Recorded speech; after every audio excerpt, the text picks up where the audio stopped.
And I'm so excited about tonight. I'm It's going to so be wild. so excited. We say this every week, but this is going to be a huge show. So let's kick this thing off, guys. Welcome to episode 113 of the Drag Driver Pete Show, presented by Summit Racing. Tonight's episode is the Gasser invasion, the Gasser extravaganza, the Gasser go get 'em. I'm telling you, we've got at least 7 people on the group message, and possibly another 1 or 2 that are going to jump in here tonight.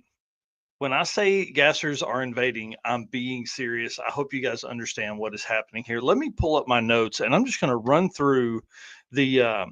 Well, I was going to run through the folks, but I don't have them here. But we've got alumni, gasser alumni from Drag Week, Rocky Mountain Race Week, Sick Week events, and we're just get comfortable because we're going to tell some stories tonight.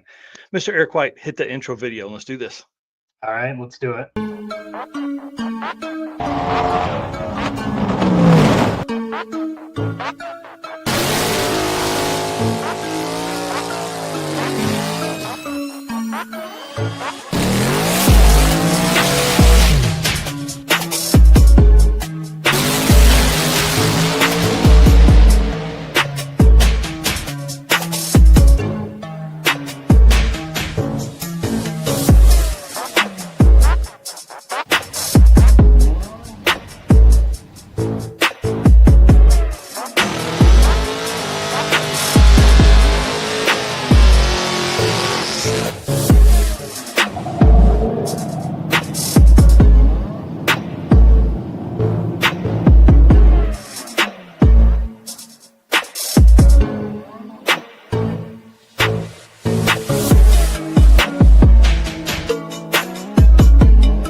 All right, guys, welcome to everybody that's just getting in here. Again, episode 113 of the Drag Driver Pete Show, presented by Summit Racing.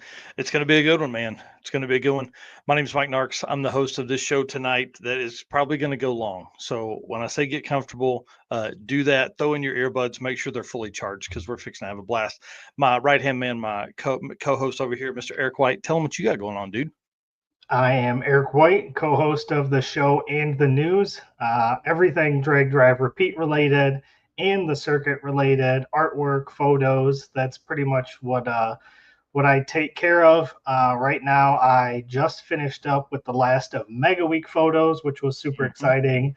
But that means I still have all of Six Summer and all of the circuit photos to still get edited and posted. So be a little bit busy for a little while still. Yeah, that is for sure. And man, it's been crazy seeing all the stuff. It's been awesome seeing all that. I don't want to waste any time. I want to get into this. So, guys, thank you so much for being our race car friends. Thank you for hanging out tonight. Thank you for hitting the share button because this could possibly be one of our biggest shows that we've ever had, as far as guest count wise, for sure. And then, while you're in there, again, hit the share button, hit the subscribe button, hit the follow button if you're new here.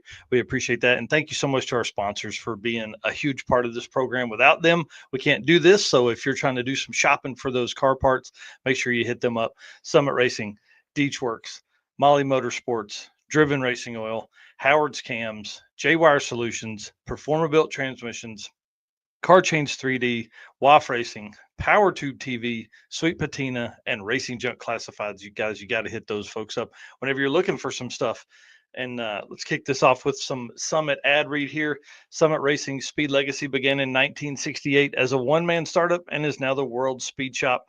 With 4 facilities and 200 plus catalog editions, they fuel your passion, save you money, deliver fast, and offer top-notch customer service for more than 1,500 brands. Make sure to download the Summit Racing mobile app for easy access to speed parts while you're on that next drag and drive. Find them on Facebook, YouTube, TikTok, and Instagram, and on the On All Cylinders podcast for automotive discussions like this one. From humble origins to the social media lane, Summit Racing stands by your need for speed. And of course, when you're shopping, look at summitracing.com. And you guys will see if it's still a Dave Hart car up there. Eric actually took those photos. So, one more reason to end up over there. And I want to give a big shout out to Summit for their 19th annual NHRA Summit Racing Equipment Nationals held at Summit Motorsports Park. Looked like a crazy event. I wish that I had time that I could fit in some regular drag racing, but dude, all I can get in is his Drag and Drive and Midwest Drag Race series. So Yeah. pretty crazy. This is maybe on our list for next year, though. I think this event looks like it is an absolute blast. And congrats to our honorary Drag and Drive guy. We're going to bring him into the fold at some point, Mr. Clay Milliken, on his trip to the finals in Top Fuel there. Yeah, that's awesome. The Summit Racing car. And then, of course, when you're on summitracing.com, grab you some of the merch. The Drag Drive Repeat Summit branded stuff is over there with the hat, the t-shirts. Oh, I'm not wearing it tonight. And the Drag Drive Repeat hoodies as well. We don't need those hoodies for a few more months, but we're getting there. We're getting there. Let's talk about some Drag Drive Repeat updates. I want to give a big shout out to Brian for his hard work lately. We've hired a part-time video editor, and I've wanted to do this for a long time. I decided to just be broke and make the investment. And so I wanted to show you guys this. This is published content in the last 28 days. This is down for us on shorts and live stream typically, but this is 80 pieces of content that have come out on YouTube in the last 28 days on the Drag Drive Repeat program, and 54 long form videos. What we are doing is we're taking this live stream here, we're cutting it down into segments so it's easier for people to watch on the go. Also, if they're looking for just event stuff, they can go find just event updates. If they're looking for like what we've got tonight, where we're going to be telling stories about gassers, they can find that kind of stuff. So this is a huge undertaking by him. We are working from episode 105 through now. And I'm telling you, this dude puts in work. So big shout out to Brian, who'll be editing this tomorrow or Friday morning. And just want to say thanks, man. It's been awesome having you on board. And we appreciate the additional growth there for sure. And then, sir, Yes. you want to talk about the Havlicks deal, dude? Yeah. Yeah, this is going to be cool. I'm pumped. So we've talked to Jesse yesterday. They have given us approval to set up our booth at the Havlicks Fastest Streetcar Shootout Tribute Race. So this is going to be awesome. We're actually going to be there. We're going to make up some special stickers like we did with Drag Week. We're going to do some special fun stuff just for the Fastest Streetcar Shootout setup. Obviously, you guys know our whole goal in the beginning was to verify that these guys that are signing up for the Drag and Drive class had done Drag and Drives before, but the names are so big that are signed up for it that they haven't leaned on us to go figure out that data yet. So as we get close, I'm sure it's going to be more and more apparent of what we need to do for that. So congratulations to them. I can't believe the amount of attention this thing is getting, dude. It's going to be nuts. Yeah, it was one of the more fun events that I attended last year. I really enjoyed it, and it's going to be bigger this year, obviously bumping it up to multiple days. Yeah, 3 days is going to be wild. So I've got that put on the calendar. That's actually my kid's first week of school, so that's going to be kind of fun to. I'm going to send them to school Tuesday, and then I'm leaving Wednesday morning to go do this. So it's going to be awesome. All right, and then the circuit 2025 is over, man. My hangover is still real because we're going through so many photos, so many things are getting posted, so many stories have come out of this. And the first story I want to talk about, it's kind of interesting. We've never had this happen before at any event I've ever hosted, and Dakota and Daelynn got engaged. How cool is that? And they did it at Cars on the Route down in Galena, Kansas, the night of the block party. So everybody help me wish them congratulations. This is awesome. I love this for them. Dakota's a huge Drag and Drive guy. He's been down to like 3 circuits. I mean, he's on other events as well all the time. Like, he's just a great dude. And of course, I mean, obviously Daelynn's going to be an awesome lady for sure, because, you know, she's with him, and you can't be great if you're not, you know, if you're in that group of the Jensens that come down from Wyoming. So it's pretty neat to have something that cool happen on our event like that, you know? Yeah, that's super cool. I didn't see it happen, but definitely heard about it, and pretty cool. Yep, they were down at Cars on the Route, which is the end of the street for us. And then, of course, when they left, they had to do a big burnout. Oh, yeah. That truck definitely does huge burnout. Yeah, it is built for that for sure. And then one other thing that happened during that event is we set records for the amount of money that was raised during the event. Guys, I've hosted events with Jonathan Stonecipher since 2014, and we've never raised this much money in a single event. So I am proud to announce that during the Circuit 2025 presented by Summit Racing, we raised drum roll, please. $15,555 for the Youth Services of Tulsa. That Absolutely incredible. Yeah, that is awesome. Big shout out to everybody that donated money. Yep. So I want to run through that real quick. So how donations were collected is $25 of each entry went to that, whether the people showed up or not. A $2,000 direct donation from AT Industries. We appreciate them for that for sure. The first race of Dustin Cottle and Chris Paget raised $1,155 with people standing on the line, kind of donating their wagers there. The call out from Cody Walker and Brian Acton raised $1,040. We donated a portion of the shirt sales. Molly Motorsports, who drove all the way from North Carolina, came out. They ran a raffle for a set of Power Pack pistons, which was won by John Doherty,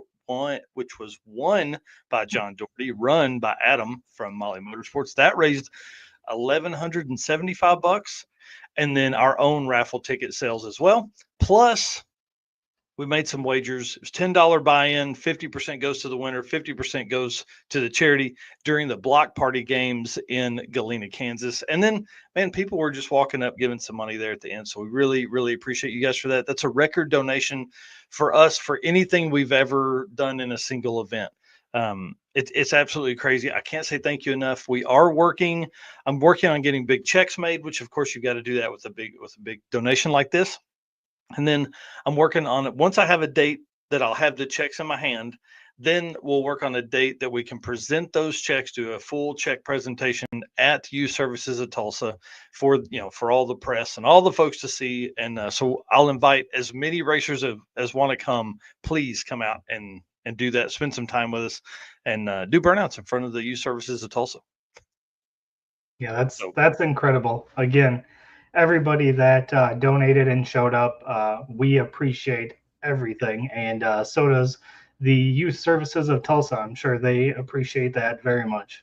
Oh yeah, that'll go a long way in them helping. I mean, they have 20 different programs. They could almost spread, money across all of them. So it'll be kind of interesting to see how that gets done and see what they do and how we can help in the future. I hope that, this is the start to a great relationship like it was with the Northwest Arkansas Children's Shelter. So the people of there seem to be enjoying themselves.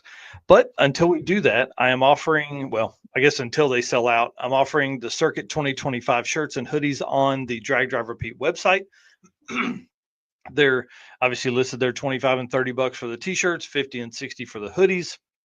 Whatever we have in stock, $5 of each of those is going to go to the Youth Services of Tulsa, and I'll write a check at the end of every month or make a donation or whatever. So if you didn't get your Circuit 2025 shirt and want to pick that up, now is the time to do it. It's on the dragdriverepeat.com/store.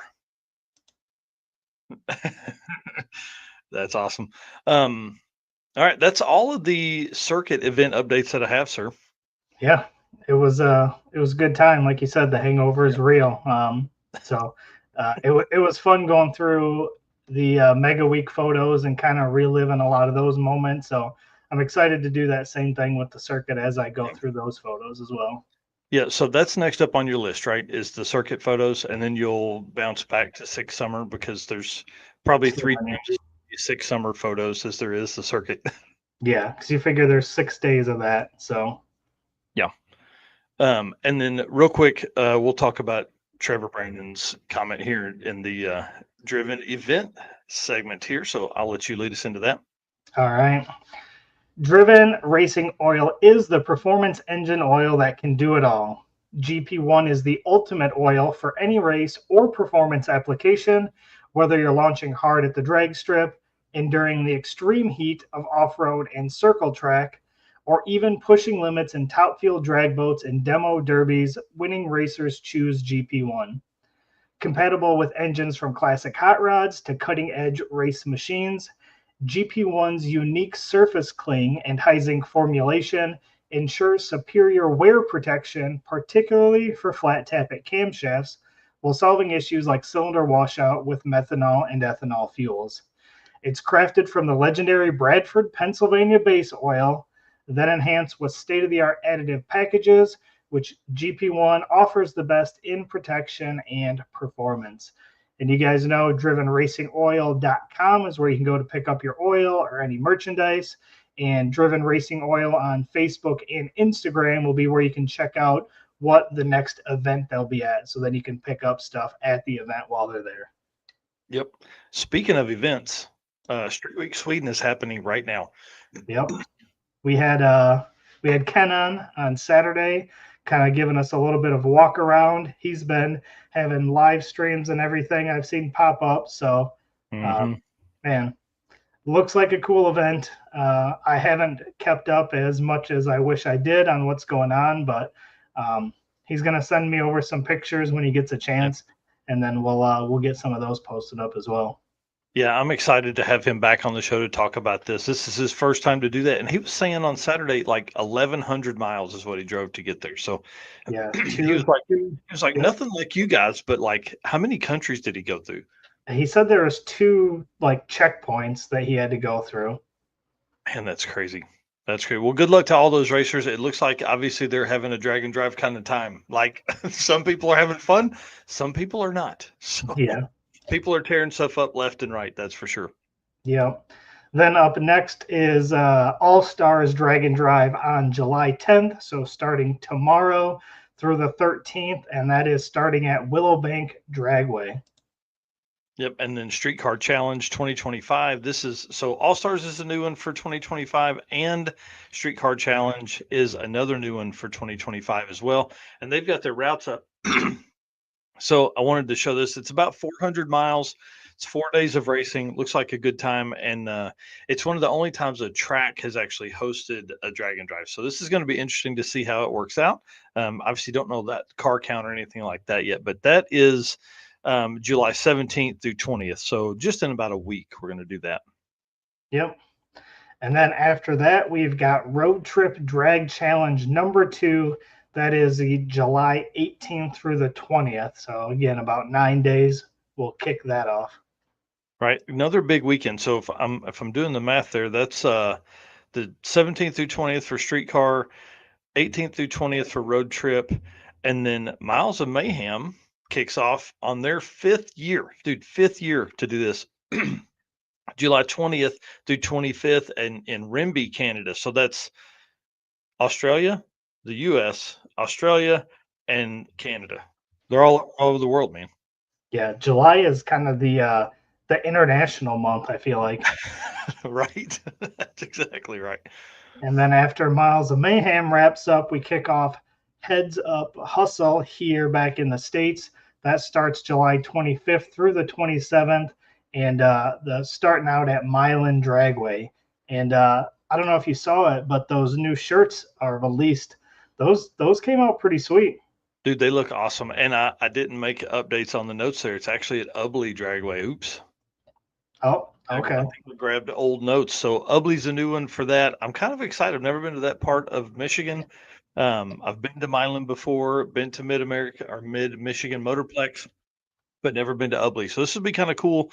And I love the shirt. So John Paul's like, man, I kind of stole something from your book and took the winner. He 2 cars from the previous year's event gets on the shirt, right? So he took the fastest 8th mile car, which is Jim Treadle, and then the winner of the largest class. So I thought that was kind of cool, which was 13.0 index. So pretty neat. Yeah, that's again an awesome way to kind of figure out how you're going to do your shirts. It helps you as a promoter. It gets you content to put on them, and obviously cool for the racers to get their cars on the shirt as well. Well, and it makes it easier because you're not trying to figure out who gets on it. It's easy. It's in black and white. Hey, if you're the quickest or the winner of the shootout in the largest class, boom, you're on the shirt. If you're the quickest 8th mile car, boom, you're on the shirt. Yeah, Makes perfect sense to me. And then King of the Open Road, another drag and drive event at Tulsa Raceway Park. Dude, Tulsa is the track for 2025 to host a drag and drive event. This makes like 5 or 6 race days that a drag and drive event has been at Tulsa Raceway Park this year. So pretty awesome. August 1st through 3rd. King of the Open Road, Jared Holt does an incredible job with that event. I can't wait to see the drive that they have planned. So It's going to be kind of cool. We've got our friends here, Dustin Cottle and Alex Arquette, featured on the photos today. But if you're not following King of the Open Road, jump over and do that. So I think that puts us to somewhere around 47 events for the year so far. So pretty incredible. You guys can find all of them at dragdriverepeat.com/event list 2025. So again, check out that entire list, see what is coming up, and see what is in your area that you can go check out and support. Right. And then real quick, on Trevor Brandon asks, you guys coming into Miles of Mayhem? Wish, dude. I really wish. That event is on my list, but man, it's such an investment to get there. Whether we do that through driving or flying, it's such an investment to get there that it would really, that trip would probably take, it would have to take the place of 2 or 3 other trips that I could drive to. So that makes it a little harder to do, but man, Miles of Mayhem 5th year, there's going to be some big heavy hitters there. And anytime you run an event that long, there's going to be some fun stuff. So good luck to all those guys and girls at Miles of Mayhem. And again, thanks so much to Driven Racing Oil for their support. And obviously, I mean, dude, them having them do the event stuff made sense because you're going to be driving. And if you're going to be driving, got to have oil in the car. Absolutely. Scott Guthrie over says, watching from the pool in Florida. Jealous. I'm jealous. Well, let's jump into some JayWire solutions here. This is when we're going to kick off the GASSER stuff right here. You guys ready? Hope everybody's ready backstage. JayWire Solutions is the expert car and marine wiring solutions you can trust. JayWire Solutions can wire and plumb your hot rod, your race car, or your drag and drive car, or your sand drags. Jay works on sand drags as well. Plus, they offer products to make your driving experience better, like the blinker module that is a must for all drag and drive cars. This module allows your rear turn signals to continue to function while your foot is on the brake, just like your stock daily driver does. Typical wiring harnesses do not provide for that. So this is kind of a neat deal. And Jay is nerdy enough that he can figure stuff out how to do that to where it's just a simple plug and play type deal. So let's jump into this. I want to bring Matt Donovan in first, because this dude is the reason this entire thing is happening. So Matt, introduce yourself. Tell everybody who you are, and I'll show pictures of what you drive. Matt Donovan. I drive 1938 Chevy Gasser, garbage that barfed. Started out as a 41 Pontiac. Hang on. We got protested, and we were told we need to change bodies, so we came up with the 38 Chevy, and the rest is history. That's awesome, man. I love this thing. And garbage that barfed. Where'd you come up with that name? So it was Brian Loans and David Freiberger at Indy on Drag Week. I think it was in 16. We rolled into the water box, and one of them said, "Man, that car looks like garbage." And the other one said, "Well, it barfed." And I had about 50 friends texting me saying, "Man, they called your car garbage. They called your car garbage." And I was just kind of like, well, okay, well, whatever. Mm-hmm. So we watched the live feed on recording when we got to the hotel room at National Trail. And sure enough, they called it garbage that barfed. So I went out, got some shoe polish, wrote it on the trunk lid, and we went through the water box at National Trail, and they lost it. And it just kind of stuck. How cool. Man, I love this thing. It is probably one of the loudest cars on the property anytime you're there, but it does the best wheelies, man. Yeah, we're known to do some pretty good burnouts and wheelies, but it's about to get a little louder. We're going to make some changes with the headers. Ted Woodman, he gave me a set of larger primary Schoenfield headers. We're going to make a change over to that, and hopefully gain a little bit more power. Nice. Yeah, it's going to be fun. More power is all the better. Exactly. I can't take any more weight out of the car. You know, I mean, we've lost about 30 pounds on the car in the last maybe 6 or 7 weeks. Wow. But I can't find any more place to take any weight out of it. So we gotta start building power. Yeah, I mean, it's always easier the better way is to make more power. Don't necessarily lose weight. You just make more power. Right. And the next step would be to just kind of totally ditch, you know, either the frame or the doors or something, you know, and I can't do any of that. So yeah, no, you could go to smaller tires. Smaller tires save weight. But that's more fun. we just finished a gear change, so we're gonna be nice. a heads up hustle, and we're really hoping that we're gonna be. Man, I hate to say it, but we're already knocking at the 8-second door. So Oh man, bring if it we can on. get into that bracket as a naturally aspirated gasser with a 1946 cast iron or whatever forged steel straight axle, I'm super happy. Yeah, I definitely want to talk about how that thing was built here in a minute, because we're going to do an entire portion of the show you guys are going to talk about your Sure. builds, because there's differing stuff on who solid axle, do you lift A arms, all that kind of stuff. So I want to have that conversation, but I want to have it in a few minutes. So Sure. I'm going to leave you on, and then Okay. we'll bring on Mike Heston as well, who drives several gassers. So Mike, same thing, man. Introduce yourself. Tell everybody. Tell us about the Fairlane, and then I think I've got the truck later on in photos as well. Okay. I'm Mike Heston, Big Mike with the Bucket List Mob. How's it going, Matt? Good. How are you doing, Mike? Good, man. Yeah. This is our 65 Fairlane. This is when it was a small block. This was the first drag and drive that we attended in 2019, and we're kind of like joking around there. That's my dad and one of the guys that was riding with us, because we had not had any sleep. We got to this checkpoint at like 7 o'clock in the morning. So everybody's pretty exhausted in it, but that's our 65 Fairlane. It's a big block now. Working through some issues with it. We should have it ready for 6 Smokies. Yeah. That's awesome. This car is one of my favorites, but the truck is definitely over the top for me. Let me see if I can pull it up. Yeah. Yeah. So what happened is we did Drag Week in 2019. That's when I met Matt too, Yep. and Jay and everybody that was so awesome. And then my dad had such a good time at Drag Week that we all the guys were like, okay, let's build Dad a race car. He's never had one. He loves gassers, and that was when we dug the truck out of a field and then redid the whole thing and built that truck with a small block originally that was in the Fairlane, but turned into a tunnel ram. That's kind of like the standard position for that truck. Transmission out of it. It's a transmission killer. Yeah. So Yeah, I don't. what is it? Just the angle that it's at? Is it what the No, you know what? We've been struggling with. We've been running AODs. Yeah, I know. We've been running AODs. It's because it's something that I had, and then we recently changed over to C4, and we haven't had any transmission problems since. So it really was reaching the limit of the AODs.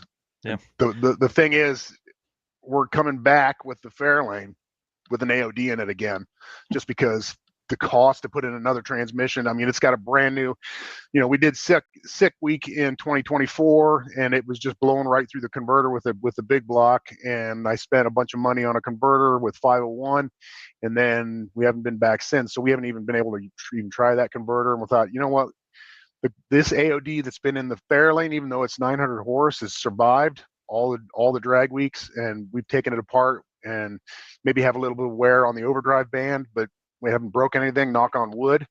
So We're just going to go ahead and run the AOD, because you can't sell them. Nobody wants them. I mean, I've got like the unobtainium of AODs. It's got, I mean, if you were to try and build that setup today, you could buy an M&M transmission for what I got in that AOD. Because everybody goes 400. You know what I mean? They're just like, if it's to that point, they're C6 or 400. I imagine. Yep. So for the change to the 3-speed, did you go down in gear or up in gear? All of our cars have quick changes in them, so we can change the gear for the track, and then we throw a set of 330s in for the drive, and everything's good. So we can truck pretty well. We can haul pretty well on the road, and we get decent gas mileage. I mean, the Fairlane, the first year was like we had 4 guys in the car and probably 1,200 pounds of trailer with a small block and mechanical injection, and we got like 6.5. So I was pretty thrilled on the 85. I was pretty thrilled with that. When we went to the big block, it went to 3.5 until I started choking it back manually. Yeah, I was like, there's not enough gas stations between me and each checkpoint to even make it. So talked to some guys with some VWs that had some injected cars, mechanical injected. He said just pull the cutoff until it smooths out, and man, went from 3.5 to 5.5 even with the big block. So I can deal with that. Yeah, wow, that's funny. 5.5, and he's excited. Right. Thrilled. One guy we didn't think of. You said quick change, and made me think Wayne Baker. Somebody tag Wayne Baker in the comments. Yep. Message. Yeah, he's abused them a lot worse than we are, I think. Oh yeah. Didn't play around. The oil coming out of the rear ends in his car is all sparkly every time. Awesome. Well, let's get to our next person here. I want to bring in Mr. Jeremy Bonnett. I want to talk about this car real quick. The Last Penny. Mr. Jeremy, introduce yourself. Tell us the shop name that you're at, and then tell us about the car. Jeremy Bonnett, Bonnett Race Cars. We build mostly nostalgia drag cars. Do a lot of cage work. Mostly now it's my son Jared does almost all the welding and stuff anymore. But we do a couple projects a year. Right now I have a early Bronco in for a full restoration, which is kind of, I guess, I probably shouldn't have took it, but at the time I just lost my job at a machine shop I worked at for 20 something years, shut down because of the owner retired. So I thought I was going to need a lot more work, and now I've bit off a little more than I can chew, I guess. So, but that's the way it goes, man. Yeah. The car, it's a 33 Willys, pulled it out of a friend of ours garage. He had bought it a long time ago. He was going to redo it. He just got older and decided he couldn't do it, couldn't get in and out of it, couldn't fit. It's an old Chuck Finders body. We got it. I should have just built a whole new chassis. We ended up stripping everything down. We ended up just using the 2 frame rails, which it had a tubular A-arm front end on it when I bought it. So we got the cage done, and as soon as the cage was done, we knifed the front end off and made new frame rails for the front and put a whack axle underneath it. So pretty much every bit of fabrication was done in our shop. So that's awesome. Yeah, this car's really cool to me because it's tiny. Like when you really get up next to it, it's small. But man, it's so nice. It is so nice. So great job on it. Yeah, we're testing this weekend at Dragway 42 at the Rockin' Race. So we brought the front end up a little bit, took all the mufflers, running boards, all of that off. I got to try to stay lighter than Matt Donovan. So we got another 50 pounds off the car, or 50. Well, that's what your blower's for. Your blower's to make up for the weight. Yeah, but I only have it's only 400 inch. So it is a stock bore 400 with a 671 AFR heads. I tell everybody that the thing is it is really a street motor. Chris Straub hydraulic roller cam. It's got a glide in it from 501 and one of their converters. 9-inch from Quick. Max helps us out there a bunch. So for sick week this year, we put a 373 gear in it. So all of the wheelies and everything it was doing this year was with a 373 gear in it. So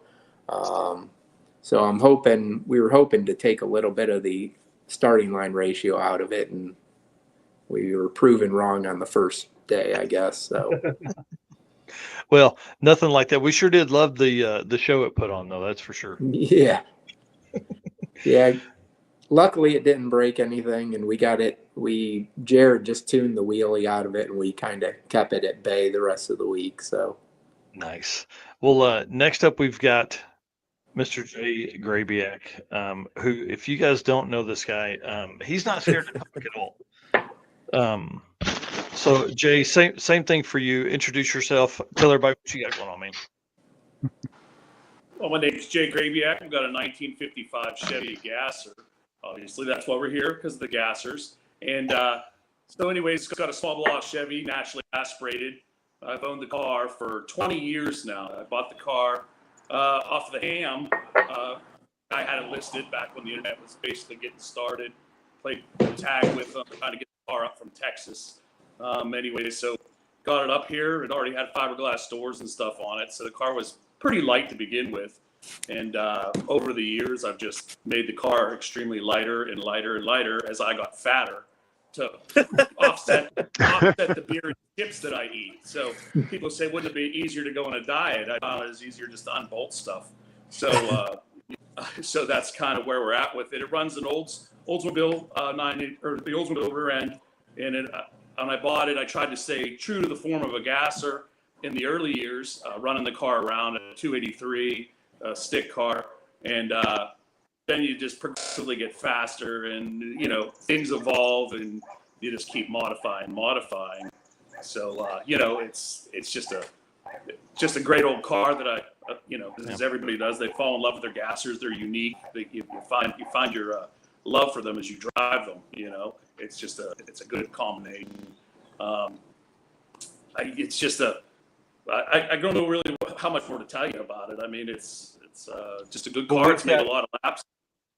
It's seen a lot of wheel stands. It's been a part of my life, like I said, for 20 years. From just street driving, I never intended it to be a full-blown race car. I own a bunch of cars, like we all do, and it's like I don't ever want to go full bore into a race car. Well, then that happens, and you start chasing numbers, and then you meet guys like these, everybody that's on the screen right now, and you find your love for it, and everybody's chasing their own little goal. It's not really to beat one another. It's every year you try to find something different. Like I want to peck away at this or that, and it's like Matt just said, and Mike and Jeremy, you take weight off it. What can I unbolt next? What can I do to speed it up? Maybe we don't want to totally revamp it. We'll just do some things. Like people would probably kill me. This car with perfectly good floor pans. I fit in a Gasser A class because it has tubular front bars coming out to the axles, and it has fiberglass doors, so I didn't fit. Well, I wasn't going to put steel doors on it and revamp the front, so I thought, screw it, lighten it up, cut the perfectly good floors out of it to put aluminum panels in. Most guys would probably I'd love to have it, but I cut it in like 6 sections and put it up for the scrap guy. So just over the years, things have evolved and been good. So that's awesome. All right, let's drill more holes. Drill more holes. Yeah, drill more holes. So here's my plan. This first segment, I want to get everybody on here. So this is and then we'll start telling stories here in a second. So next up, I want to bring on Mr. Mike Finnegan and Tony Angelo, who are, I don't know where they're at. They're somewhere looks like in somebody's, they're in a gas station parking lot here. So Mr. Mike, same thing for you. We've been doing, man. Tell us about this blasphemy and why and how it came about. Man, it's raining here. It's really loud. I didn't hear what you said. I'm sorry. I was just going to say, in a gas station right now. Oh man. Well, that's good. That's always good to be broke down somewhere on the side of the road. That's what this story's about tonight, is how bad stuff goes for you at gassers. So tell us about blasphemy. Oh yeah. Blasphemy's fun. It's a 1955 Chevy Bel Air with a 528 cubic inch Gen 2 Chrysler Hemi in it and a stick shift. And it brakes a lot, and when it's not braking, it goes pretty fast. It's a lot of fun. I love that car. And the one question we've kind of been asking everybody, we haven't asked everybody yet, but why blasphemy? Why a gasser? I fell in love with the movie 2-Lane Blacktop when I was a kid, and so I always wanted a 55 Chevy, and I just wanted to road trip it a lot. When I bought that car, it never occurred to me to go racing. But at the time I worked at Hot Rod Magazine, and I got to go to Hot Rod Drag Week and just cover the stories of legends, who were competing in that deal. And I'll never forget, I don't remember what year it was. It might have been like 2012, but Dave Schroeder had a primered gray 2-lane blacktop style 55 Chevy. Whoa, that was cool.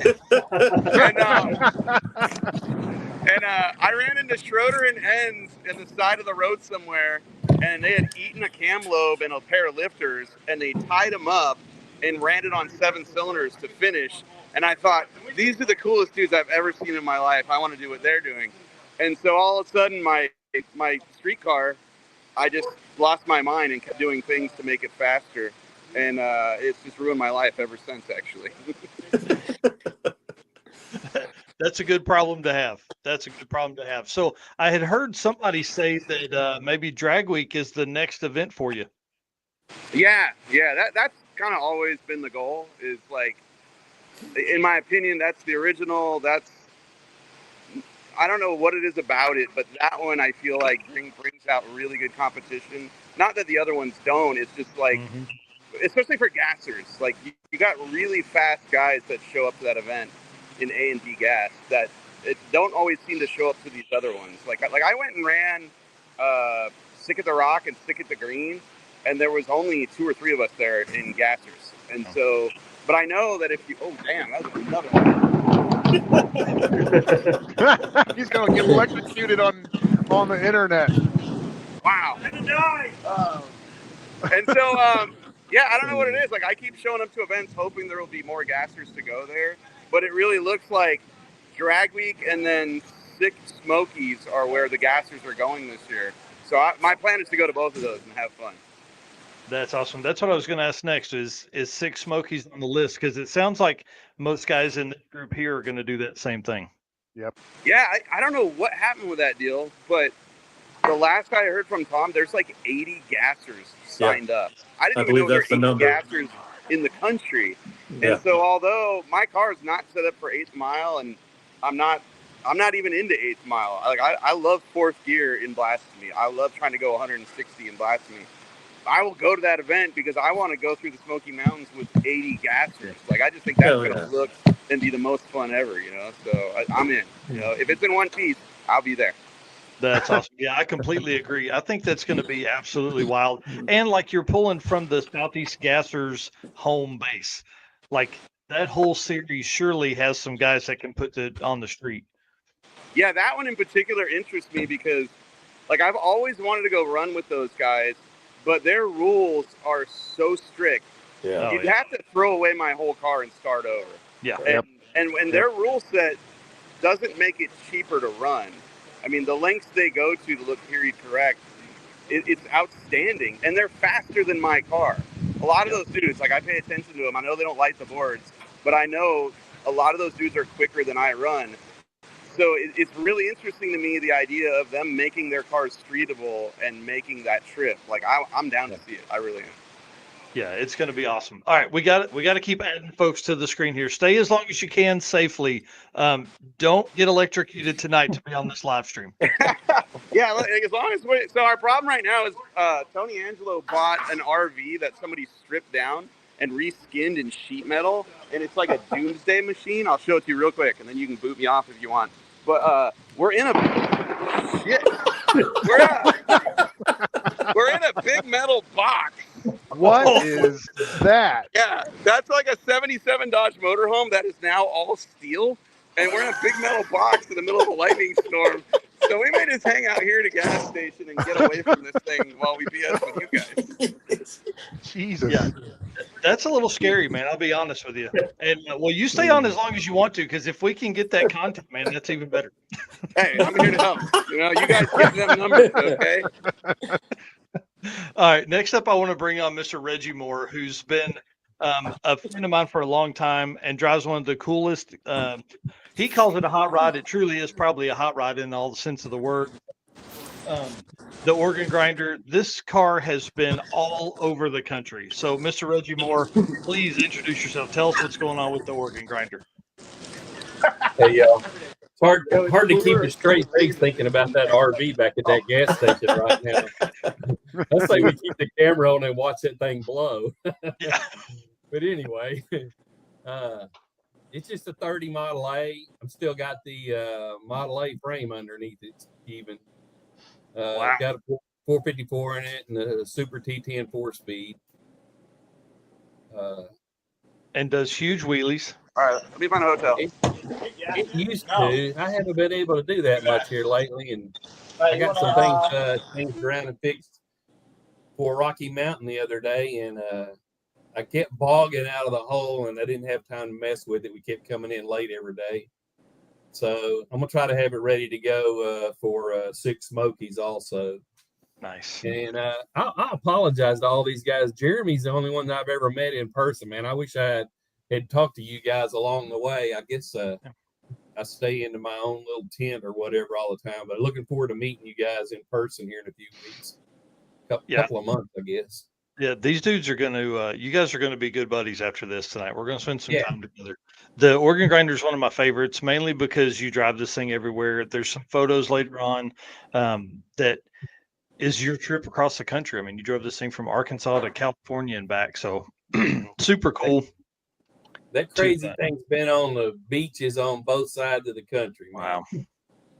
That one picture on the beach is there at Florida for a Sick Week event, and the other one is when we went out there to Famosa and Ventura back in November for the SEMA show. So hit both beaches. That is too cool, man. Well, last up here, I want to bring on Mr. Rob Lepenske, who's one of the first folks I met on Drag Drive and is one of the coolest dudes that you guys are going to meet that's out there. Rob, same thing for you, man. Introduce yourself, tell everybody about this car.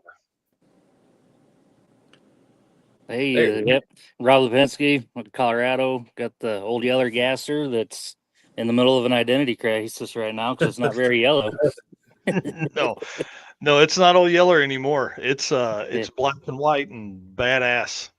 Yeah, huh? It still identifies as yellow. It says across the deck lid. So, but yeah, that's my old 54. My great grandparents bought that car new. And I've had it since a little before high school and drove it all through high school. And it's definitely gone through a lot of changes in its life. Went from a 235 inline six car to small block car to Pro Street at one point, and then turboed LS, gasser. And hey, it's been all over the map. Right. Now it's got a blown big block in it. Well, that's what I was going to say. It's got a big block and like a traditional gasser build in it now, right? Because the rules for Mega Week were that you had to kind of, put it back together a little bit differently than what you had it. So I was excited to see that, but that didn't happen. Dang it. No, didn't make it there. First, we were supposed to be a Sick Week with it and weren't ready for that and keep plucking away at it and decides like, why rush stuff at this point? Going through everything. It's that good old bad saying of, well, while it's apart, why don't we do this? And it just keeps snowballing. Okay, so while I was in there. Oh yeah. while I'm in here. Yeah. Mm-hmm. Yeah, that gets everybody. That's man, that should be a shirt. So yeah, the car now, there's not one wire that was in it before. That's pretty much been gone through one end to the other now. So wow. Now we'll fit everybody else's rules a little bit better for all the gasser classes, so go out and have fun in more places. Right. I think that's what I'm most excited about this conversation tonight is to kind of get an idea of like how you guys make these things street worthy, dude. Like you build a car that, I mean, should be outdated. It should be outdated. It should not work as well as they do. And you guys go out and keep sending them, man. I love it. Sorry, we'll bring Jay back in here. He keeps leaving us. I don't know what he's got going on there. Leaving the party. Now he's frozen. All right. So that kind of gets us started. That kind of gives everybody an idea of who these guys are, what they drive, kind of how everything goes from there, right? Like we have seen the cars now. So I want to say thanks to JayWire Solutions for his support of the channel. I want to flip over and I want to go to the next segment here because I want to talk about why, what build goes into all this stuff, like how someone can build their car to do all of this. So, Mr. Eric, will you read us the Molly Motorsports ad read there? Yep. Racers and high performance enthusiasts, are you ready to start your next engine build? If so, there is no better time than right now to check out Molly Motorsports all-in-one Power Pack piston kits. With over 1,200 applications, these kits come complete with pistons, rings, wrist pins, and clips, all designed to work together. Molly Motorsports Power Pack piston kits take out all of the guesswork. No more trying to determine if a piston will need this ring to work with a certain cylinder size. Molly Motorsports did all the engineering for you so you can get to the part that matters, which is building a power plant that leads you to victory lane. Visit mollymotorsports.com for more details. And for our podcast listeners, Molly is spelled Mahle. I know that's right. Well, here's what I want to talk about in this segment here, guys. I want to know what kind of adventures, what kind of fun stories you've had in these cars. I've got a few photos that we'll kind of alternate through, but I want, with so many on here, it gives us such a small window on the side. So I just want to kind of go around. Matt, start us, and we'll work through you guys in order there. Yes. I guess the best thing about what I've done, or what I've done when I built my car, is everybody that I've met. We first did Hot Rod Drag Week in 11 with my judge. Wow. And from that point on, we've hit as many drag and drives as we could possibly hit. But it was the people, that I met, the camaraderie and the brotherhood, sisterhood. Nobody gets left behind in any way possible. Any price that has to be paid, everybody goes together. So that was what struck me the most after doing 8 years of Hot Rod Power Tour. And I migrated over to the Drag Week side. It was like, this is where I need to be. This is where I want to be. And the people that are on the show with us, and thousands of others that I've met that I follow or follow me are proof. It's just a great atmosphere. It's a great family. I agree, and I feel like it's the best that's out there. I mean, the car community, the drag and drive community, is the best car folks out there. Hands down. Yep. Yeah. Give us a fun story. So give us a roadside adventure that you've had. Does it have to be with the car, or can it be when the trailer axles depart at the bottom of my car trailer? Let's hear that. Oh, well, we cleaned the axles off the bottom of my 24-foot car trailer on the way to Sick Week in 22, I think it was, maybe 23. And going over an overpass right in front of Garlett's Museum, the trailer axles decided to leave the chat, and we smashed into a guardrail and come across the highway, slid down the ramp, and skidded to a stop. And I put the call out. I'm so many hours from Bradenton, and we need help. We need help bad.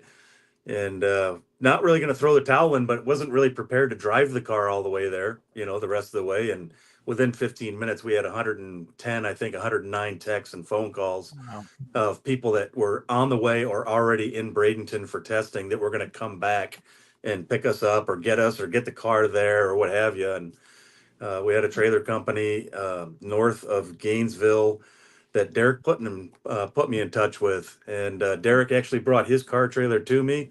We unloaded everything, put it on his car trailer. He took my wounded trailer with one tire on one side, 2 bent axles, and 2 bent rims on the other side, all the way to the trailer repair place. We got to Bradenton.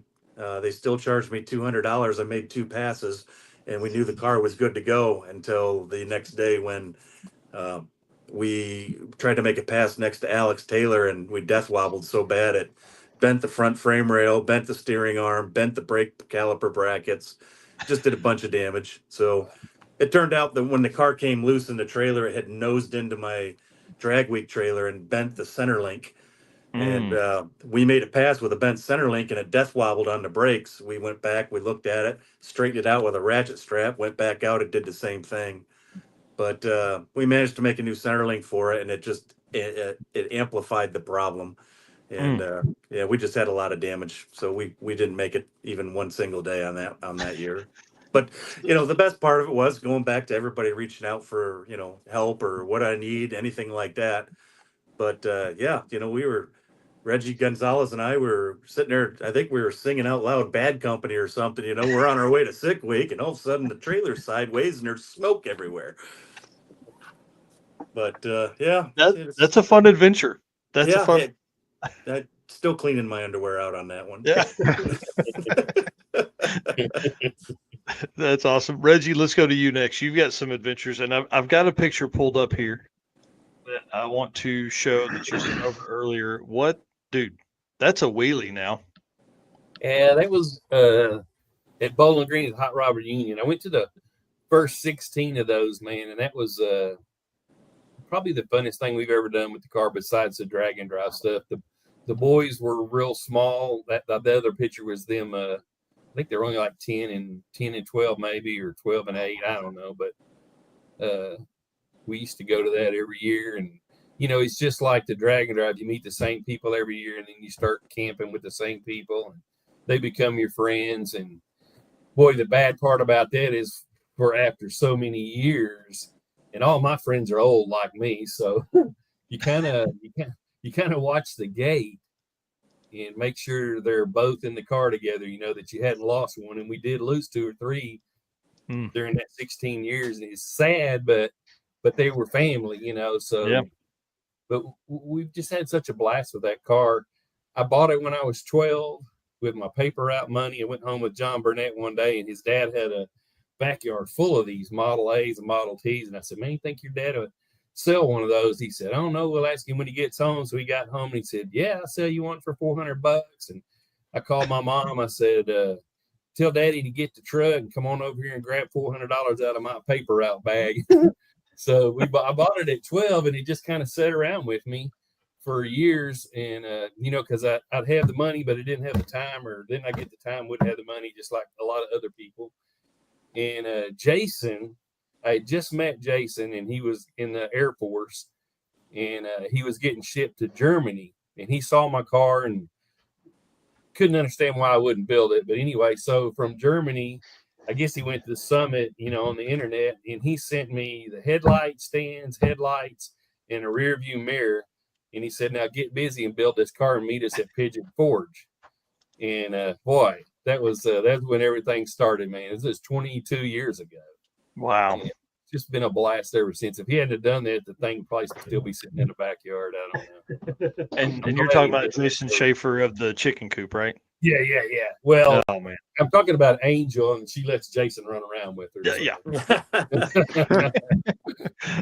That's awesome.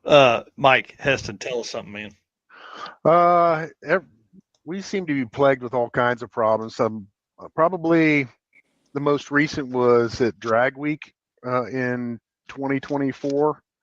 The truck, again, the AOD, the curse of the AOD. By the end of the last day, pulling into the track, it had one gear. It had second gear. That's it. So, you know, we couldn't hardly do anything. But it's since Drag Week, we haven't even planned on going to Drag Week, and then they announced the tracks, and it's like, well, it started in Columbus, and it's an hour south of us. I'm like, we kind of have to go now, right? So we actually drove it back in second gear the whole way, like 44 miles an hour the whole way back to home. But yeah, I mean, for me, we started in 2019. It was after I had a medical scare, and I'm like, hey, we got to do something, guys. And we keep putting stuff off. And we're doing other stuff, going to see, you know, Bonneville and going to SEMA and PRI and all that stuff. And so, and I always wanted to do Drag Week. And I had bought a 65 Fairlane, the redheaded stepchild of Fairlanes, because nobody wants them. And I had one right out of high school that I crashed, and I wanted another one. And then, you know, that 12-year-old kid in me that had the Hot Wheels with the 8-stack injection, I'm like, I want mechanical injection, not knowing a dang thing about mechanical injection, not knowing that nobody at Drag Week has ever made it through with mechanical injection. We didn't know any better, right? But we ended up surviving in 2019. And you know, people coming along with us. I mean, now we have, you know, we've got the Fairlane, we've got the 61 Ford truck gasser. Matt's got the 64 Comet gasser. My friend Scott now has a 64 Falcon gasser.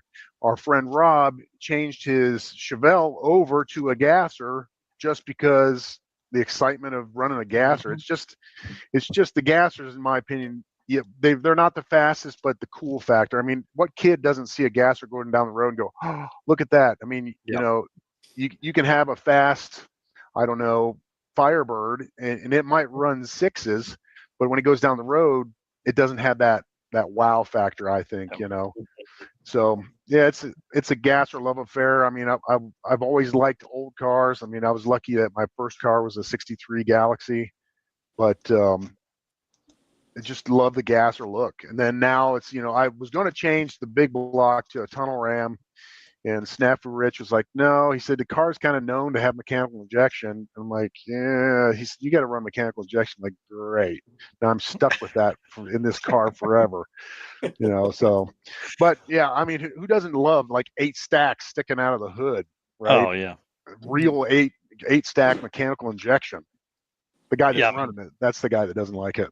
Yeah, it looks amazing. And hey, listen, from the outside, we don't care how hard it is. It looks cool, man. Yeah, and and I'm kind of like, I mean, I'm in love with the Sega cars too, the Southeast Gassers, and I love what they stand for with the looking period correct. So I kind of did that with both the truck and this. It's trying, we're not going to go and buy brand new toggle switches. No, I'm going to go buy new old stock aircraft toggle switches because that's a dumb idea, but it looks right. If you look at the dash and the Fairlane, and it looks like an aircraft because it's just old fighter aircraft toggle switches with the kills on it. The gauges are all old. Everything is like old. Not the best move, but I kind of want that look. I mean, we even did dumb stuff like putting the alternators on the rear end because we didn't want alternators on the engine. We didn't want that look. Wow. I finally gave up on that after having to stop several times in traffic on sick week and whip out the generator and charge the batteries, and so we've kind of gotten away from that portion. That's that level of stupidity that I kind of force on the poor guys that ride with us. That's awesome. Kyle pulling here in the comment section saying, yeah, Gasser's another Gasser guy local to us here. Yeah, we're bringing 5 to 6 Smokies. Wow. Yeah, we started in 2019 with one with the Fairlane, the ugly duckling, and then built the truck for Dad. And then after doing sick week, then Matt sold our buddy Matt in the group sold his hot rod, his Ford hot rod, and bought a Comet that was sitting in some guy's field and built that in, I think, 6 months or less, in my driveway, and then Scott got 8 with a bug, and now, Scott's car is going to be a pretty good car. It's super lightweight. It's going to be A-gas, naturally aspirated, but it's going to be super lightweight. It's going to be, I think it's going to be a contender. Oh yeah, for sure. Well, I want to ask Rob this because he's done a ton of Rocky Mountain Race Week stuff. Living in Colorado, that car is, twin turbos, was up kind of in the headlight grill area. That car was absolutely wild. Tell some fun stories you've had from the road. I mean, you've got a ton of miles on your car. Yeah, so we've had a lot of fun. I have to say one of the best stories, probably the first year we did it, 2019. And it was just single turbo, and we had a Terminator X on the car, and we lost an injector driver on the first day. Oh. So we had the bright idea. It's like, well, we'll just keep going. So we're going to finish. So ran on 7 cylinders. So every once in a while, after a while, that injector started leaking, so it started filling the cylinder full of fuel. So we had to keep pulling over. So we're in the middle of nowhere, eastern Colorado. It's pouring rain. It rained that whole week. And I was going to grab the air compressor out of the trailer. I was walking up. The girls were all in the car because it's raining like crazy. And we're on the side of the road. It looked like a big wheat field out there. Nothing big. I'm walking alongside the car, and all of a sudden I couldn't see anything. I was just gone.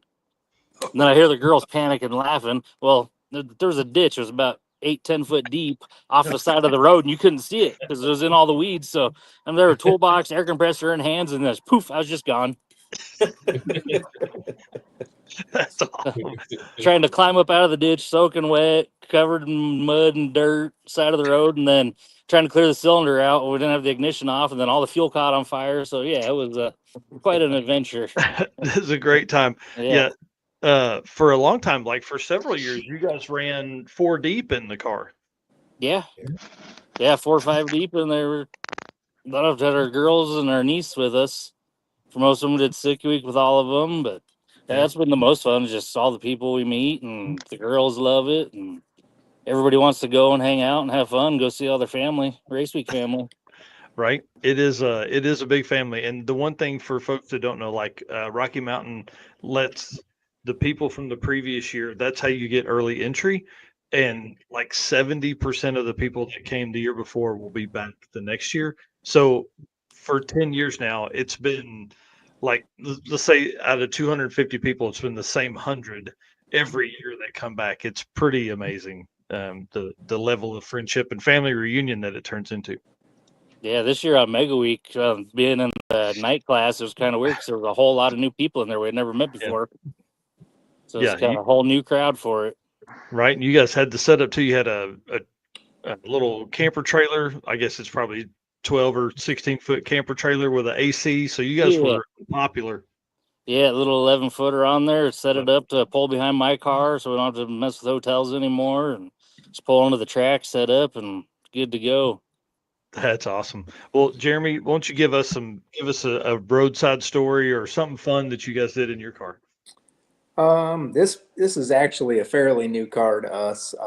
We built it last year, and we've ran with the AA Supercharged Gassers of America with the car. We've ran set it up to run sick week last year. Had a lifter failure 2 days before we came, so we had to pull out on that. Went down this year kind of with a mission, and like Matt said, I think probably the reason for going to all of these are not only do I go with my family, all of my boys have been on a drag and drive with me, along with my dad, which drove his Henry J a few years back in a drag and drive. And then, Matt, his brother Terry, we had a bunch of fun times with like Tom at the NMCA. I forgot race. all about that guy. The NMCA race that we did with Tom. I think that weekend there was enough alcohol that I believe by the end of the weekend, somehow Terry, which is Matt's brother, Tom was Uncle Tom to him. And I believe by the end of the weekend, Matt was possibly a business partner with Tom. I think. So, that's a good idea. Good. So good it was, but that was great. We took the car out this year. We got really lucky. We didn't have hardly any problems. The first day, we broke a electric fan when we came down from that big wheelie in South Georgia. Had to fix that. Had my son with me, so I had to do nothing. He just took charge and took care of that for us. We ran all week. Didn't have a bunch of problems. Just melted some wires down. We put a new fan in. It was drawing a ton of amps, and so we were running kind of on and off with the fan all week. Melted some wires and some fuses and stuff like that down. Ended up picking up a new wiring, relays, stuff like that. When we were I think we were at Doug Cook's place, and he had a guy there that had a bunch of wiring stuff, and he just gave it all to us, which helped us out for the rest of the week. Other than that, I'd say the highlight of the car is winning sick week this year, and we're just going to try to go faster now. That's awesome. One other car so in sick week 2022, I guess you were driving this car, right? Yes. And during that time, I was hanging out with Justin Chestnut that week. That was my first sick week. It was the first sick week. And this car lined up with Reggie's and Jason Schaefer's car and Justin's. Man, it just looked amazing. So you have several years in this car as well, right? Yeah, we started drag week in 2016, I believe, in that car. That was the first one. I had followed it and, read about it year after year. And it was kind of one of those things that it was one of the things that I wanted to do. So when I built that car, I decided to go. It really didn't fit in any class, so that car always ran unlimited. I guess this last year when we got this 33 Willys, we decided to kind of build it for a class. So just so we could be at least a little more competitive. I know this year, I know everybody's getting a lot faster. Matt's going to be a lot faster. Mike, he did just lose 30 pounds in car weight. That is, and Mike is also getting really fast. Yeah, I'm hoping Six Smokies. I'm hoping everybody does excellent, and it's a battle. Yeah, Mike's got to get faster because he doesn't want to lose to me. Yeah, he doesn't want to lose to Matt. That's for sure. Because who would want to lose the garbage that barfed? Come on. But yeah, no. I mean, I'm real fortunate because, like Matt, like Jay, I don't know the other guys, but our whole family loves these cars. Every car we have is an old car, from. My dad's got a 39 Ford Daily Driver, and wow. And he's got a 40 Willys Gasser with a 392 Hemi in it with a blower. Cool. I have a Chevelle that I've had since I've been 15 that's still in the garage. My son drives a 55 Ford F100, so my other son, we're building him a 68 F100 right now. So, wow. So it's one of those, we're just fortunate that our kids love what we love. Yeah. Yeah, I'm excited to see. My 15-year-old daughter has zero care, but my 12-year-old seems to be into it just a little bit. So we're going to see. We've got her car. It's up next now that both of mine are running. It's up next to start building it. So we'll see how much she really likes working on them or looking at them. Right. All right. Well, Jay, walk us in through here. Looks like you got your stuff maybe figured out there a little bit better, maybe. And tell us a fun story about the gasser. Or not so fun. Or not so fun. Yeah, that's typically been the. Oh, I don't know if he knows he's on. If he picks his nose, then he looks good. Doesn't think he's on. Yeah. Isn't he handsome? Don't tell him that. Don't tell him that. I think he's working on something. Okay, well, that's enough. All right. Jay Grabiak, can you hear us? Oh, hold on. No, you're muted, dude. He's probably been. He gone. Oh, that's technically funny. challenged. Good thing he builds cars better than he messes with technology. That's the way it goes.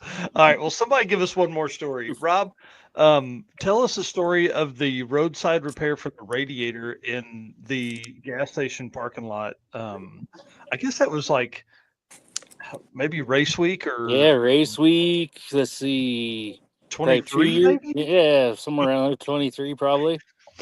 Because McKenna was driving the car with me, and we double entered, so she was running it in Junior Street.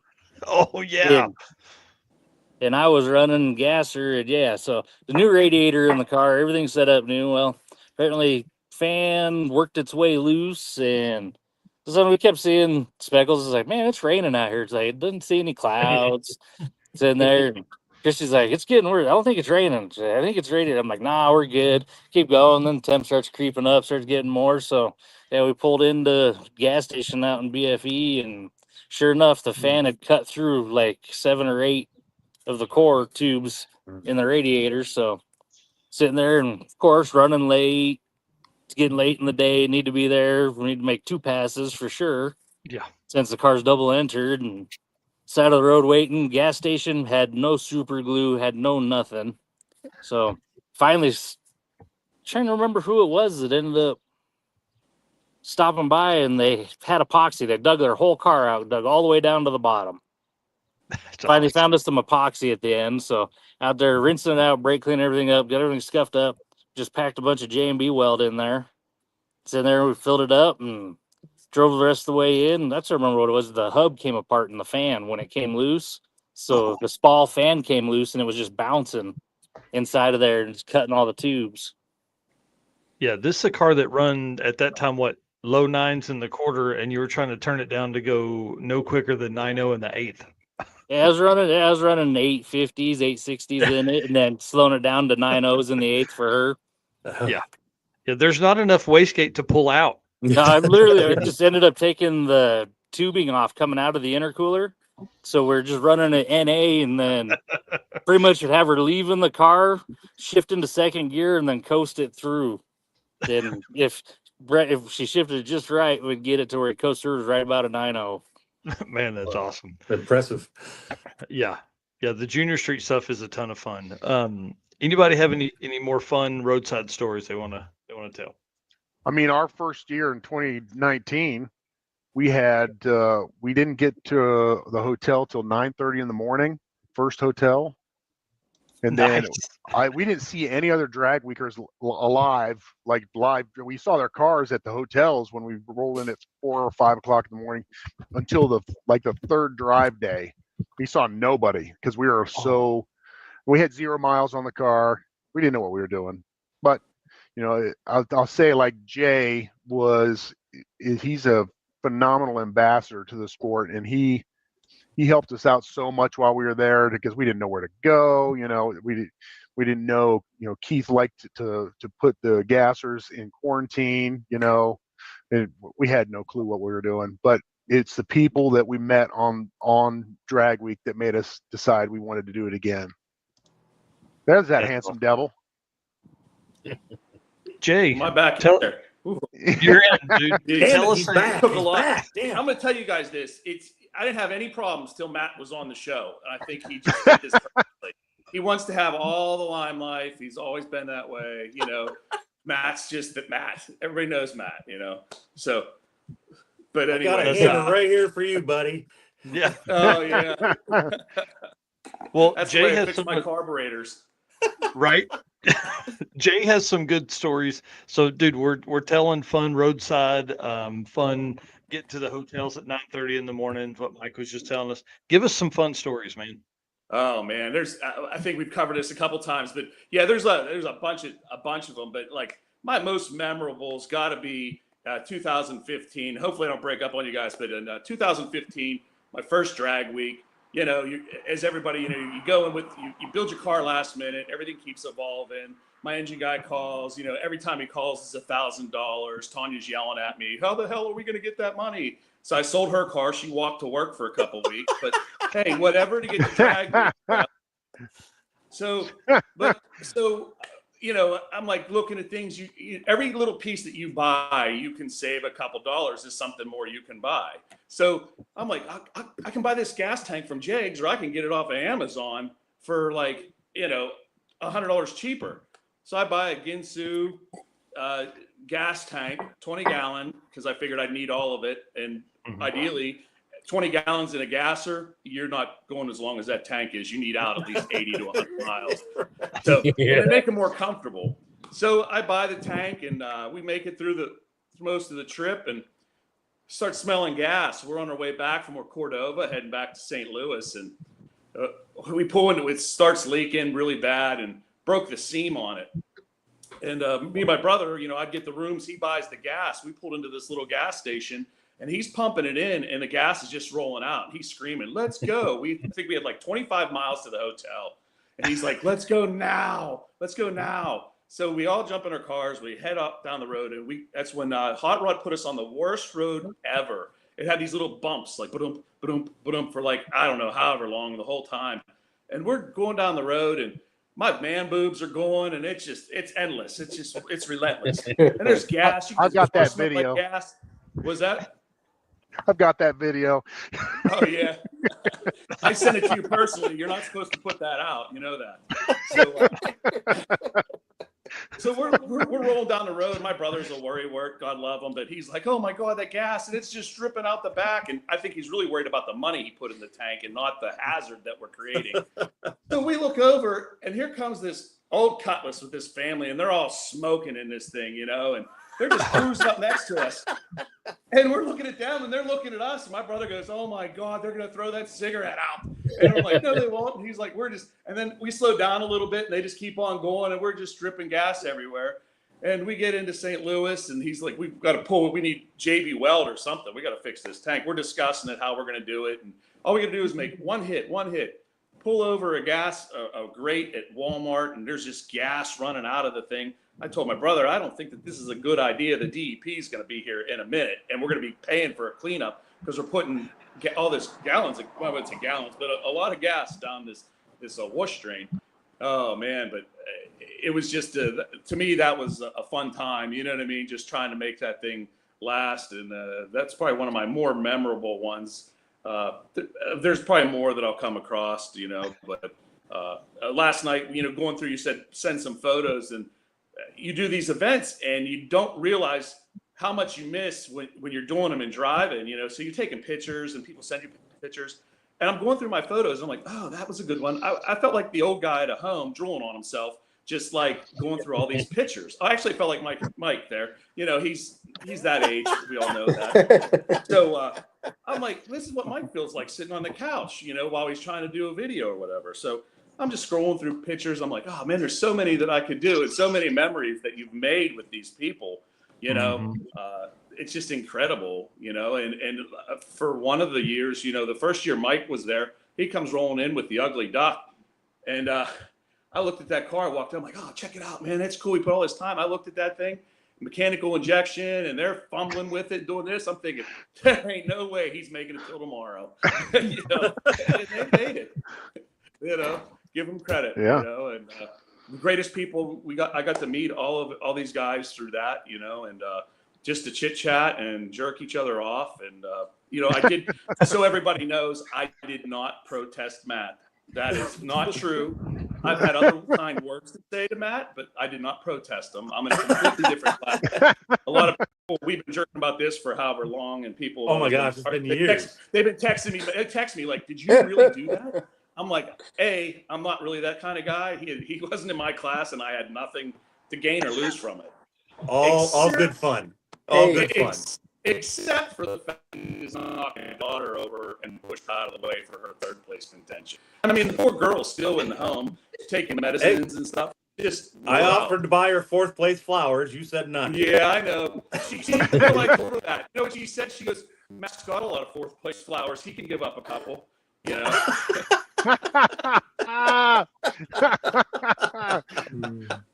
That's fourth place is better than not making it. Right? Yeah, you know what? And quite honestly, it's not the place you're in. It is honestly, as we all of us here know, and even everybody, you know, it's about making it to the end of the week. You know, you start out and you make it to that end, you accomplish something. Right. Yeah, you know, it doesn't matter where you end up. You made it back. You know, the biggest accomplishment is getting that sticker on your windshield, in my opinion, and saying, I earned that sticker. I made it. You know, and that's what I'm making. And the rest of these events have become. You know, it's not about, you know, it's family. We look forward to leaving our area to go meet up with all the guys and get a minute. Sometimes you don't get a minute till midweek to talk to some people, but you go and you talk and you rehash, you bust some balls, as they say, you know, maybe have a beer or two in a parking lot or however it goes. But, you know, to walk away knowing that you're driving your car on that trailer, you know, it is a good feeling. And it's in one piece, you know, and sometimes that doesn't happen. You know, but it is what it is, you know, and the camaraderie of the people and the support you get throughout is just incredible. You know, we've all been, and then all of a sudden nowhere you get a message from somebody, oh shit, you know, hey, how you been? Just thinking about you, whatever, you know, it's kind of neat, you know. So those are kind of my stories, and they're all going to be, there's all of us on here. I can almost guarantee that we're all saying the same thing, thinking the same thing, or, you know, going to be doing the same thing, which is protesting Matt the next time he gets See what they did, though? They protested him. Now he's faster. Oh, yeah. Well, that's good. Hey, right? That's what happens. You got to get angry and you go faster, you know? Yeah. So that's the way it is. You know, it's a good thing. It's a great thing. A little competitiveness and it's all as they say. It is great for the sport. So. And I wouldn't want to do it with any other guys. You know what I mean? When we do these events, you keep seeing every time a different one. There's just a 6 summer, some new gassers involved, you know, maybe just from that area. You like to see them maybe hit some more of these events. But there's a lot of cars out there. You know, gassers have been around forever. But it's starting to bring out of the woodwork. People get some confidence in them and actually put some road miles in, which is really neat to see. You know, we've been doing it for a while, and people ask you, hey, how's that drive? And you're like, no, good, you know. I heard Matt protested himself. Yeah, he probably did, just so he could get into another class. Well, I had to beat Riley. And he's like, well, that poor little girl over there. She for 2 years she built that car by the rules to get in that class. To have Matt come in and push her out of the way, it was just a terrifying. Both hands. Yeah, both hands. Knocked right over and took her ice cream. It was incredible. You know, I hope he gets the diabetes. You know, or I already have it. Oh my gosh! All right. Wow! Don't do that to me. Don't do that stuff to me, Jay. Yeah, I wouldn't put the voodoo on anybody. But that's not even true. I get me mad about it. At least right now we are. He'll catch me later and call me all kinds of names. So I'm calling you later. Yeah, good. I look forward to the phone call. Nice. So, All right. anyway, All right. Hey, we got to take a break. We got to thank some race car friends and all that kind of stuff, and do an ad read real quick, and then we'll get right back to this because I have some questions. I want you guys to be thinking back. We're going to talk about this in a minute. What was the feeling when you pulled in that final day? So that's what we're going to talk about next. Let me jump in here and get these slides pulled back up. I don't even know where we're at anymore in here. Been all over the place. There we go. All right. Guys, just want to say thanks for being a Race Car Friends. If you're enjoying this, hit the share button right here. Become part of the Race Car Friends. These guys are the best family that's out there. I'll tell you that much. These just drag and drive family is awesome, and we appreciate all these guys being on here tonight. And then I promise, now that everybody's kind of got their butterflies out their stomach, now we're going to be telling good, fun stories from here on out, I promise. And then thank you to our sponsors for making all this possible. Summit Racing, Deechworks, Molly Motorsports, Driven Racing Oil, Howard's Cams, JayWire Solutions, Performer Built Transmissions, Car Change 3D, WAF Racing, Power Tube TV, Sweet Patina, and Racing Junk Classifieds. If you're trying to do some shopping, shop with them, please. And then the gentleman's agreement is simply this. Eric and I are going to keep doing this. We love doing this, but we need you guys to hit the subscribe button or follow button wherever you're watching this. That, it's the agreement. Essentially, I can't guarantee that you do that, but I'm going to keep doing this. You do that. If you guys aren't, let's help grow this drag, drive, repeat brand. We would appreciate it. And then, of course, Deechworks is going to lead us into our next segment here, where we were just saying we're going to talk about that feeling you get when you pull into that final day of your first drag and drive event. So Deechworks is a leading manufacturer of high-performance fuel system components. The DW product line includes fuel injectors, fuel pumps, pump modules, rails, regulators, filters, lines, and fittings, plus surge tanks, all engineered to support power levels ranging from 400 to 2,200 horsepower. Since its founding, Deechworks has been committed to delivering quality, innovation, and precision to the automotive performance industry. Every product is built to maximize reliability and efficiency, ensuring optimal fueling solutions for racers, tuners, and performance enthusiasts worldwide. With a focus on engineering excellence and industry-leading customer support, Deechworks continues to drive the future of high-performance fueling. Find everything at deechworks.com. For all of your fueling, they are the official fuel delivery system of Drag, Drive, Repeat. Okay, back to fun stories. For folks that are just jumping in here, it's the GASSER invasion here. These guys are all GASSER racers. They have all done drag and drive events, many of them multiple events. If you want to see the intros, go back and watch the first stuff. What we're going to talk about now is kind of that first event. So I want to give a backstory real quick. So in Race Week 2020 was my first drag and drive event to attend. I took the Narx cart, obviously not a GASSER. Took the Narx cart. I didn't finish that one. We struggled throughout the week, or actually Race Week 20, I saved Jonathan Stonecipher on the roadside, ended up DNFing on that one.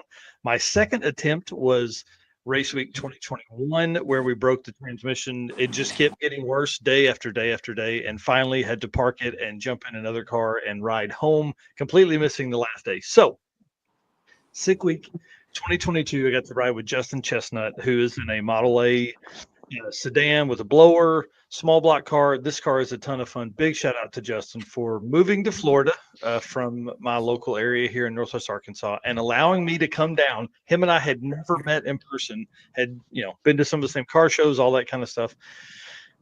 He moved to Bradenton, Florida. That's where Sick Week 2022 started, and jumped in with him, and I was his co-pilot. And man, it's been a ride ever since. I was talking about Drag Drive before then because I had done it, but after that, it really changed everything, and that's where we ended up today. So obviously, with the Gasser stuff that's coming up, Matt Donovan hit me up in a post the other day on the Drag Drive Repeat Race Car Friends Facebook group and was like, dude, when are we going to do a Gasser show? And that's why we're here.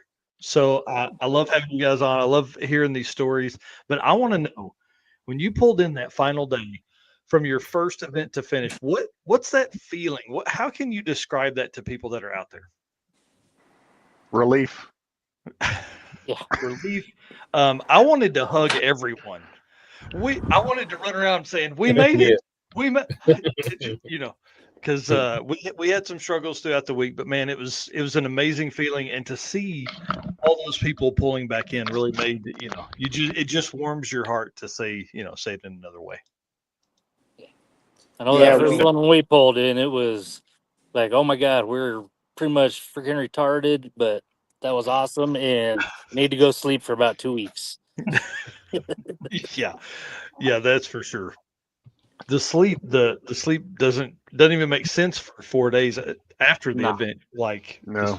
Because my first one I did was the 2.0 during the COVID deal. That it was the first 2.0, I guess. And me and Jason, Scott Guthrie, and then one of my boys, Joey, we did it together. But that was the coolest thing, man, just finishing the whole week. And my car's not like all you guys where I'm super fast, so it's almost not a big deal that I finish because, I'm running an RV motor. It's on its best day, it might be hitting 300 horsepower, but it was still a good feeling. And the neat thing was trying to explain that to Wes the other day, and not a gasser or nothing, but when his car in the wreck and all that, and we started talking about finishing the week, and he ended up telling me the other day when we were home, he said, man, that was the coolest feeling. I'm glad you suggested that we do all of that, and I finished the week, and it got kind of sketchy there at the end. We were 57 miles out, and I texted Adam. I said, are we supposed to be back at the track at any certain time? He said, you got to be here by 6 o'clock. Giddy up. I looked at Wes and I said, we got 57 miles to go through the city of Tulsa and end up back at the track. We ended up, the bad thing was I didn't switch my gears out. I still had my 411s in because, it was raining. I knew we wasn't going to be flying. So I just left them in the whole week. And but man, we were flying through Tulsa at 80 miles an hour. That big block was screaming. When we got there, Wes said, I could hear your car up in front, and I was in front of you. But we made it back with 2 minutes left. But that's just the best feeling, man. It's hard to explain to anybody. It's like when you have your first kid, or your seventh in my case, whatever. It's a feeling you can't explain to somebody. Yeah, we finally got a TV. But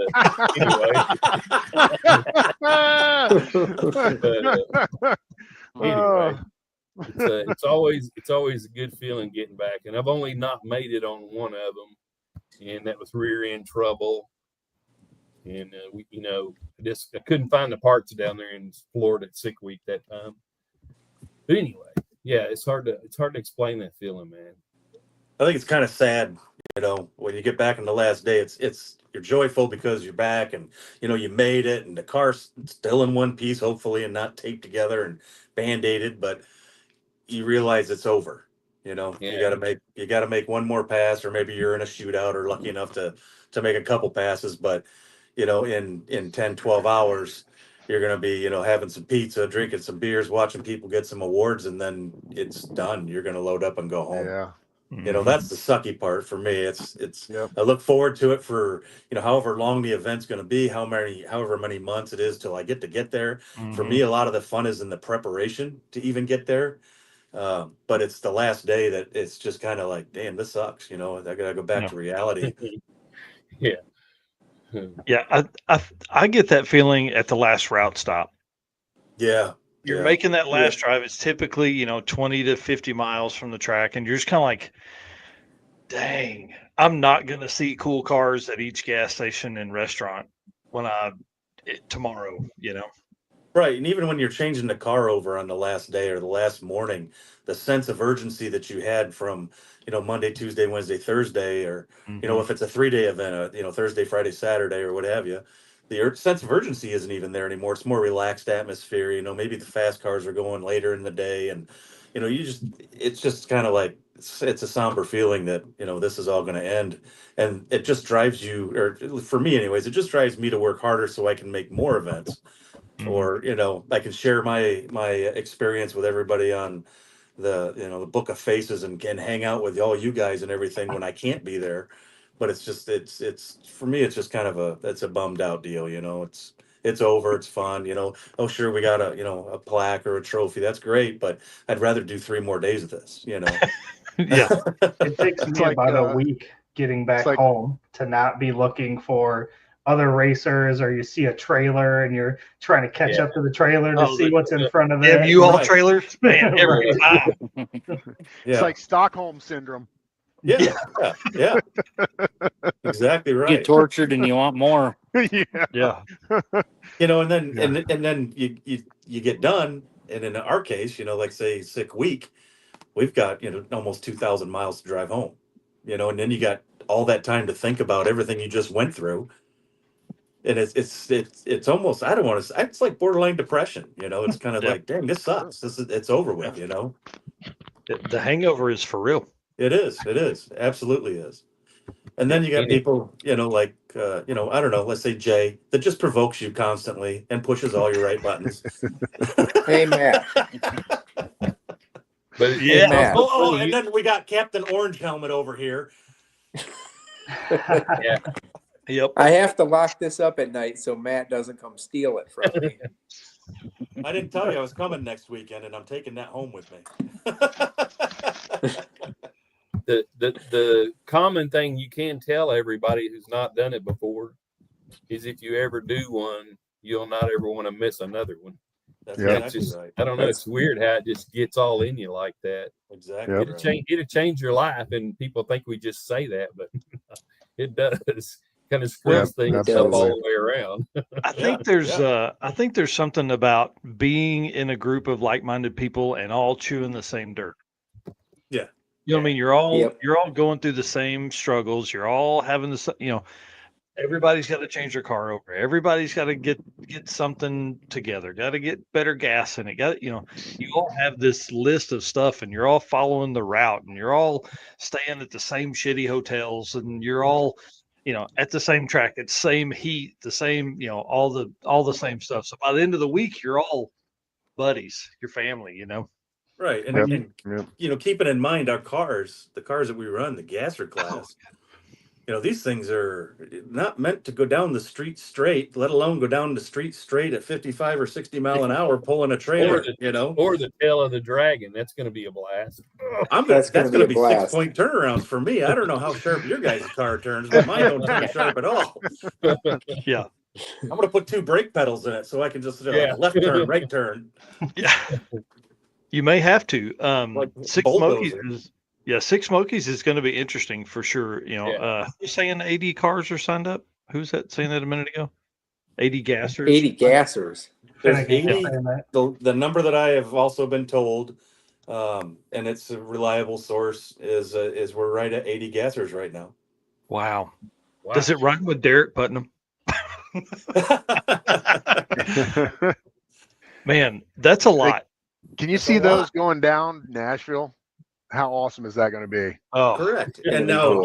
you're the I don't know, let's say 15, 16-year-old kid that's running around in a, like you said, Firebird yeah. or a Mitsubishi, and you think that's cool, but then you see these monstrosities coming down the road at you, and that's to me the neatest thing. All of our cars are so unique and have so much personality that Right. they're unlike anything else that we run with on these events. The Unlimited guys, hands down the fastest and biggest ball swingers on the planet. mhm. Yeah.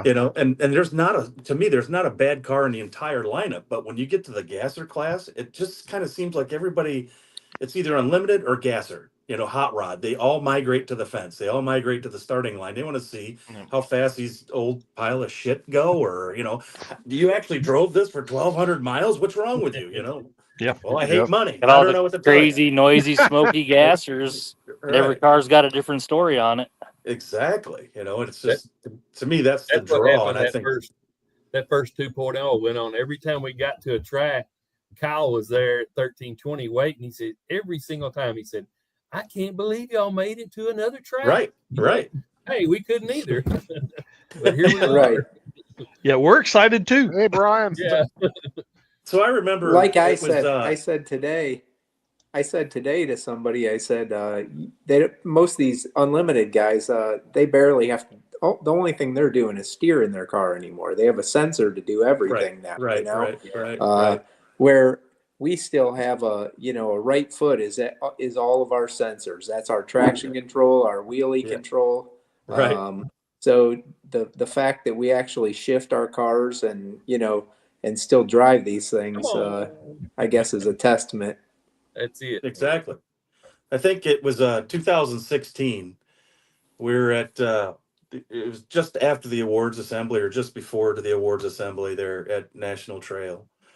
And this big hand came across my shoulder, and I turned around and I looked up, and it was Billy Gephardt.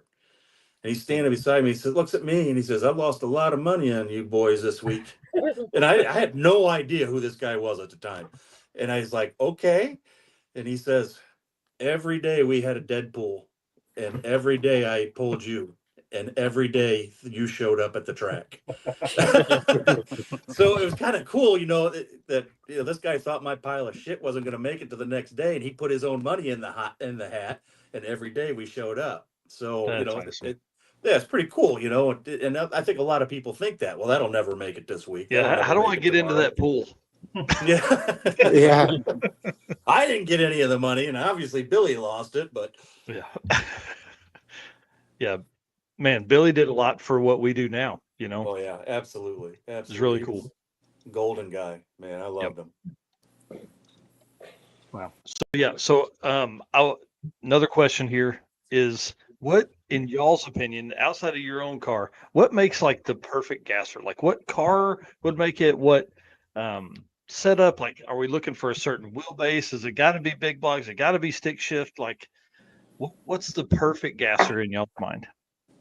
In my mind, it's a 55 Chevy, man. I think it's hands down. Big block, 4-speed.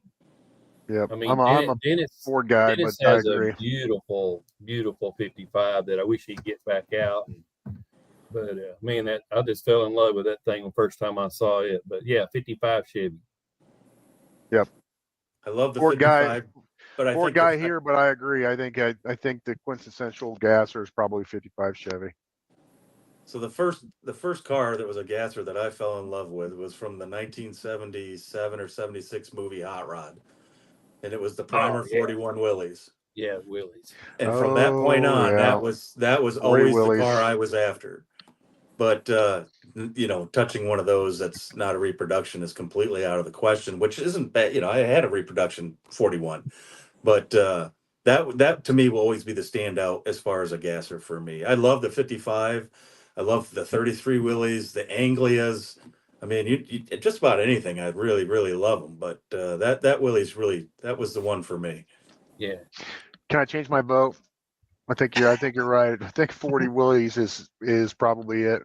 I'll put them in as a tie. Yeah. Right. Does that have to go Anglia, Willys, and then the 55? Pretty much. Henry J. Yeah. Yeah. Oh yeah, Henry J. And you look back at these cars, these were the cars that people were building because nobody wanted. Mm-hmm. They were cheap, they were easy to get, and you modified them any way you want. There wasn't a whole lot of rules. Their letter designation was based on weight to horsepower. So you could have a naturally aspirated A gas or, a blown B gas car or what have you, but nobody wanted a two-door Willys. They could be found anywhere, or a Henry J that you ordered out of a JCPenney's catalog. Yeah. So that's what really made it cool, is these cars were kind of the oddballs of what everybody thought they needed to drive at the time, and they wound up on racetracks, and to me, that's just awesome. Well, and they were basically like the Willys and the Henry J for sure and Anglia were lightweight. I mean, they were thin Yeah. sheet metal, made to go as far on the gallon of gas as they could get. So they were, pretty lightweight, super cheap. So when you look at like, is that like a Corolla today? You know what I mean? Would that be like what we're looking at now? Some of these cheap cars. Obviously, we're not building the GASSER Corolla, but the question now. I'm going to ask the second part of it. Like those cars are envisioned as that, but what makes that car that much better? Because those cars are vastly different wheelbases. Oh yeah, like a huge. 55 is 2 feet longer in wheelbase than an Anglia, I would imagine. Yeah, the Willys I think is 104, and I think the 55 is 121 or something like that. 119. Yeah, my 33 is 100-inch, and then our 40 Willys is like 104, 105, and then I know the Anglias. I help some guys out with some Anglias, and they're like 92, 93 inches usually. So they're a handful. Yeah, you get into something like that, the ass end's trying to pass the front end. Yeah. So and we run with some guys that are they go like 480s, 490s in those Anglias too. Golly. So they're taller than they are wide. Lime. Yeah, there's a question in the next segment that's asking about that. Is like, is fear a little bit of why the GASSER works like it does? So we want to answer that next. But Jay, I know you've got, what's your car, 55? Yeah, can you guys hear me? Yep. Okay. Yeah, I got that 55. But yeah, the element of fear is always there a little bit. You know what I mean?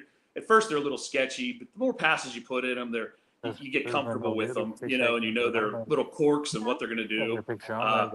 Like Jeremy had said earlier, you use the tuning with your foot, so you know not to launch so hard if it's going to, wheelie real hard, so you leave a little easier, and you do it that way. You know what I mean? Like they're definitely a different breed to drive. If you get them good and get the suspension dialed in, like I said, you get used to it and they work well, and they just make a pass.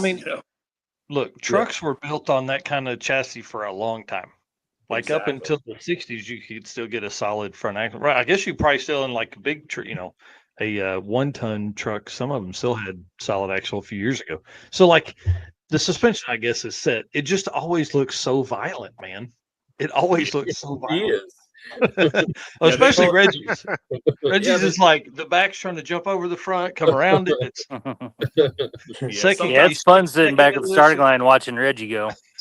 Yeah, the worst thing I ever did was put one of those anti-roll bars on there because it straightened the whole car out. It wasn't nothing to do, man, but shift gears and drive. Yeah, nice. It was boring. I always say that with my other cars that I race. They don't interest me as much as driving the 55. When it was down for 2 years, I was like, everything else is so uneventful. It was like, but you couldn't wait to get back into the seat of my 55 and just, wheels up, steering the wheel a little bit, get the corks just launching sideways a little, it just was it's a way better feeling. The aggressiveness of it, it'll turn a low, 1.3, 1.9, 1.29, 60 foot feel like, crazy, Yeah. So it's definitely a fun ride. It's the whole in your face attitude, Oh, I mean, for sure. The car, straight axle from that era is never meant to go more than 45 mile an hour, and we're running these babies, 120, 130 or more. Yeah, 130 or more. Loose kingpins and all kinds of shit going wrong in the front end. Yeah. Well, the faster like in my case, the faster I started going, the more I paid attention to that stuff. And yeah, me too. Reached out to Bill at WAC. I pulled the one axle out. I said, "Hey, Bill, I need an axle that's gonna put up with what I'm gonna do, and I'm gonna feel safe." Like it's crazy. Especially you start doing some wheel stands and they come down and they just bounce hard, and sometimes you're on the pedal on and off depending on how violent it was and how high it was. And we've been ours 4 inches this year. 4 inches we've bent that front axle.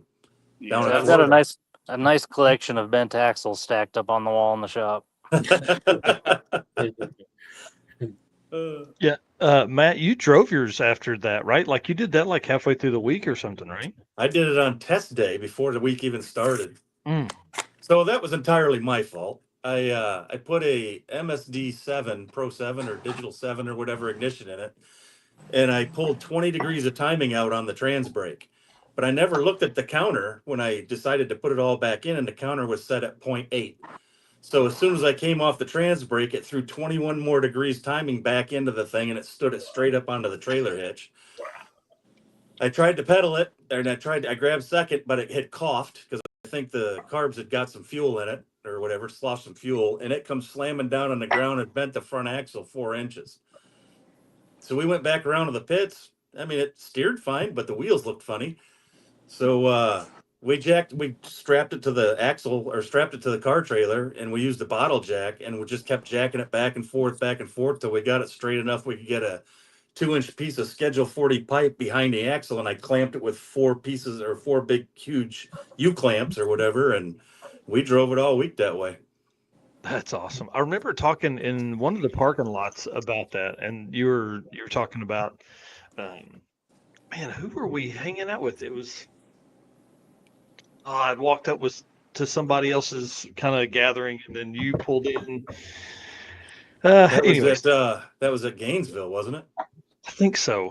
Yeah, I think it was in Gainesville. I don't know. After day one, I lose track of wherever I'm at. Do you guys run into that too? Like where it's just like you're on the trip. Like I have no idea what city I'm in, where we're going, or anything. How I remember the days is the hotels that I stay at. It's not so much the track that I'm at, because I'll forget the track. I just take pictures of the slip, hand it to Tanya, and I'm on my way. But it's okay. Where did I stay Tuesday night? I know I stayed here and here. That must have been Bradenton. Okay, you stayed at Bradenton. All right, last question, then I'll ask this, and then we'll move on. Do you guys book hotels during the week or before you go down there? I go before I go. Yes, I'm pretty bad. Yeah, I'm pretty bad at just going with the flow, and sometimes it bites us. I've taken showers in Matt's hotels before. But usually we'll try to get something on the way into a place. And it kind of depends on who's going with me. I mean, if my dad's going with me or something, then we definitely get a hotel. If it's one of my boys, then we're good a night without one. So yeah, I'm trying to get back here to show how Reggie sets up. Oh no.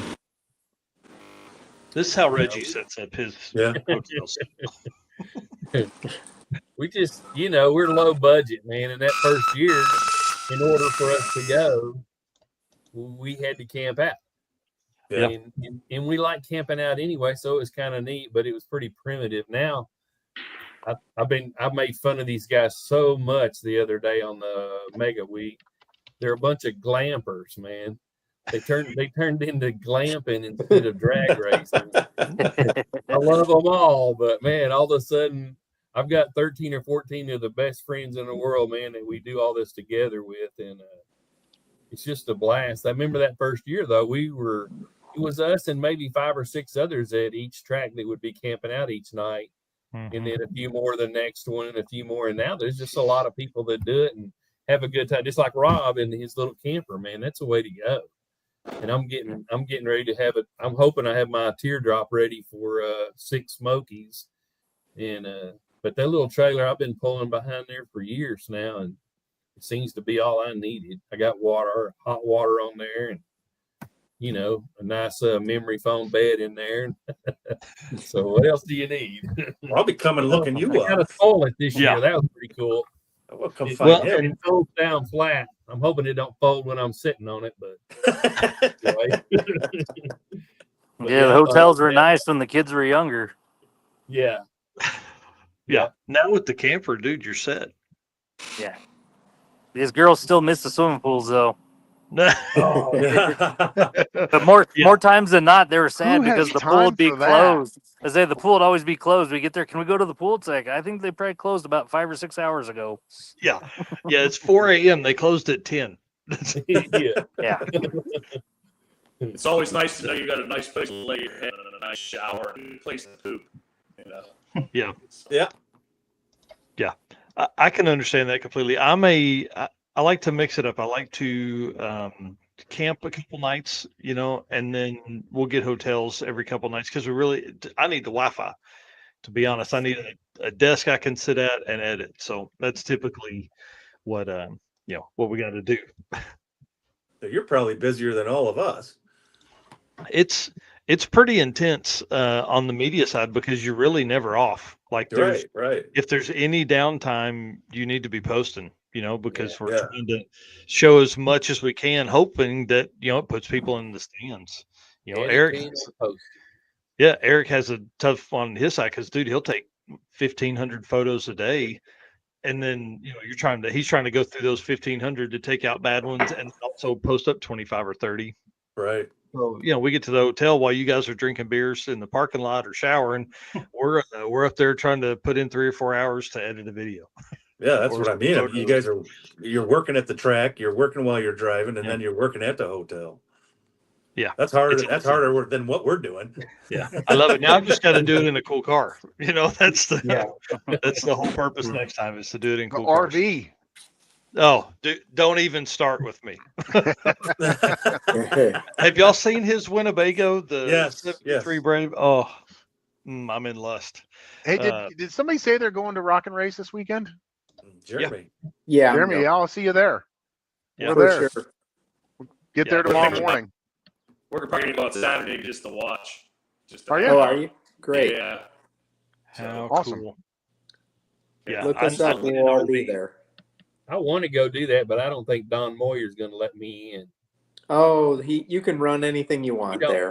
My car's not a gasser according to him. And he could be right, but whatever.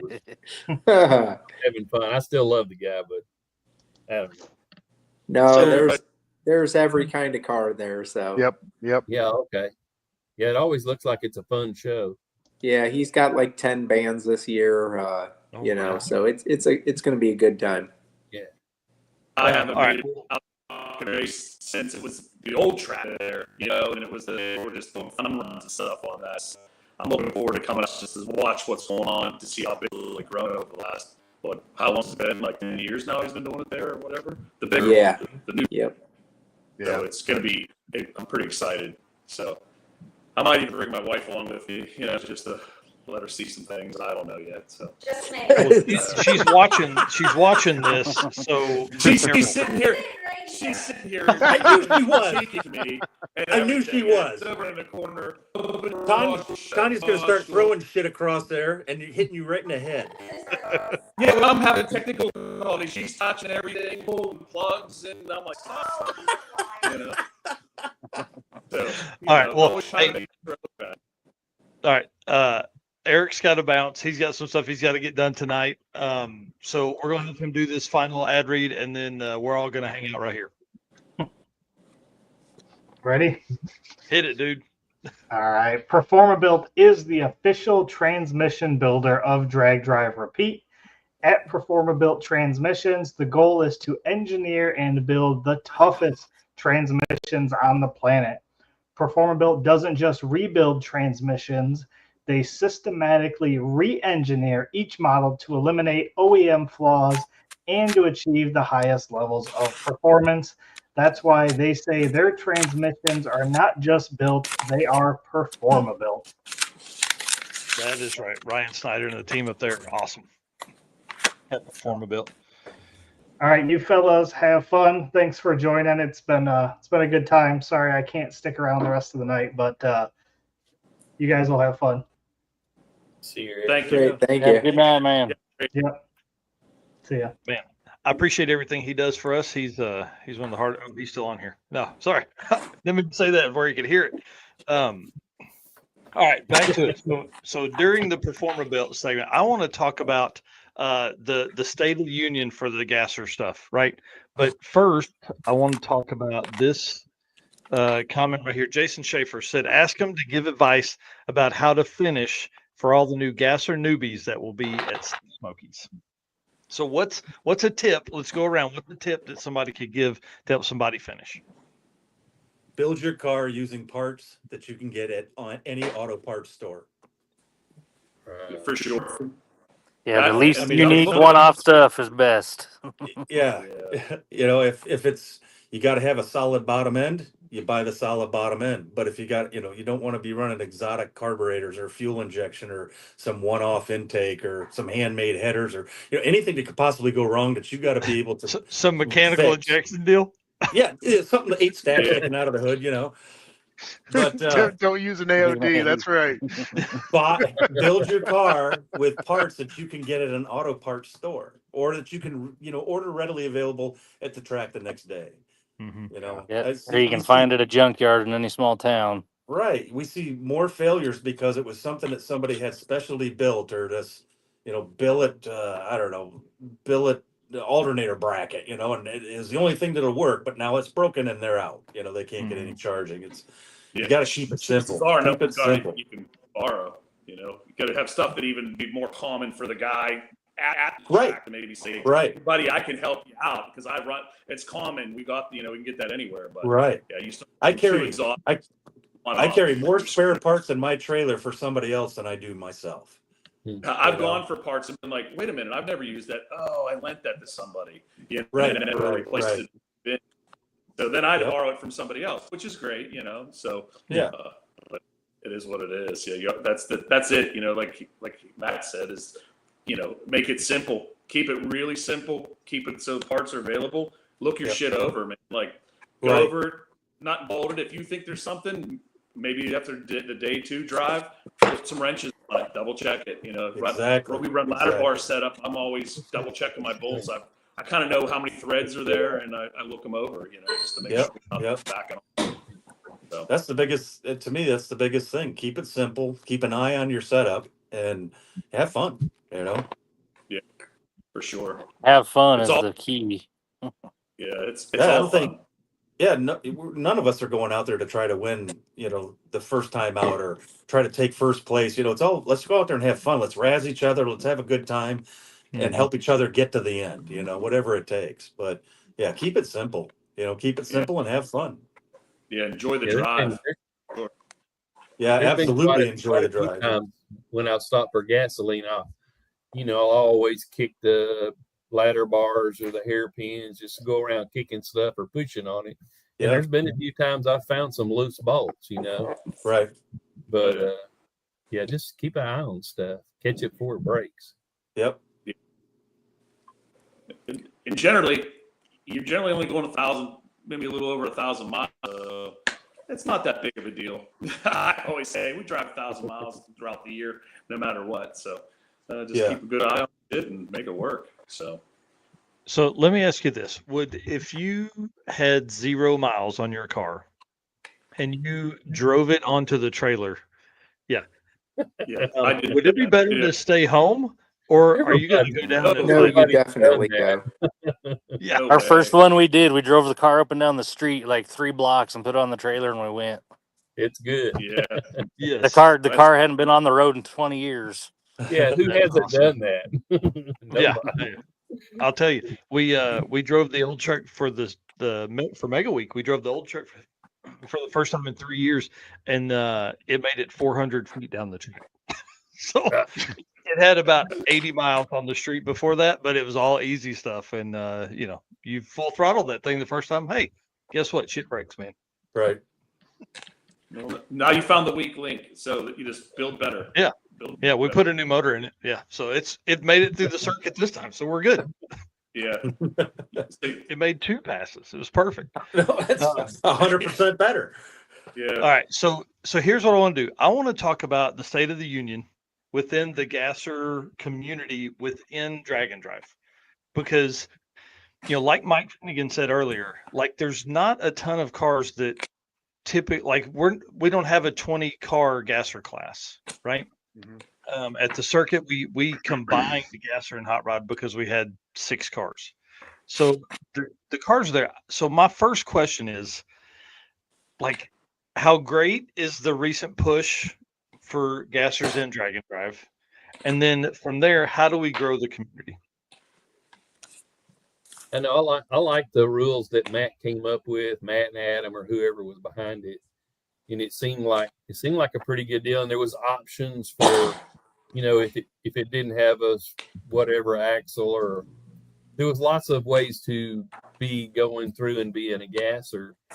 But and then all of a sudden, for months, people are going, I'm building a gasser for this. I'm building more. Man, I'm starting it. Everybody's showing pictures. And then we get to the track and there's only like 8 or 10 of us there, maybe. Yeah. Now guys like me just don't show up with their car. Yeah, it's just, who didn't do that? But yeah, it was disappointing. And so I'm really looking forward to, like you guys are saying, the 6 Smokies. Hopefully, 50 of them will show up. Yeah. If a bunch show up, then they'll be hooked. Yeah, I think it's the total number of gassers out there in the community, percentage-wise, is probably pretty low. And when you're trying to get registered in 3 minutes for drag week or sick week, the likelihood of 2% of the cars getting in and having a good car count of gassers is going to be difficult.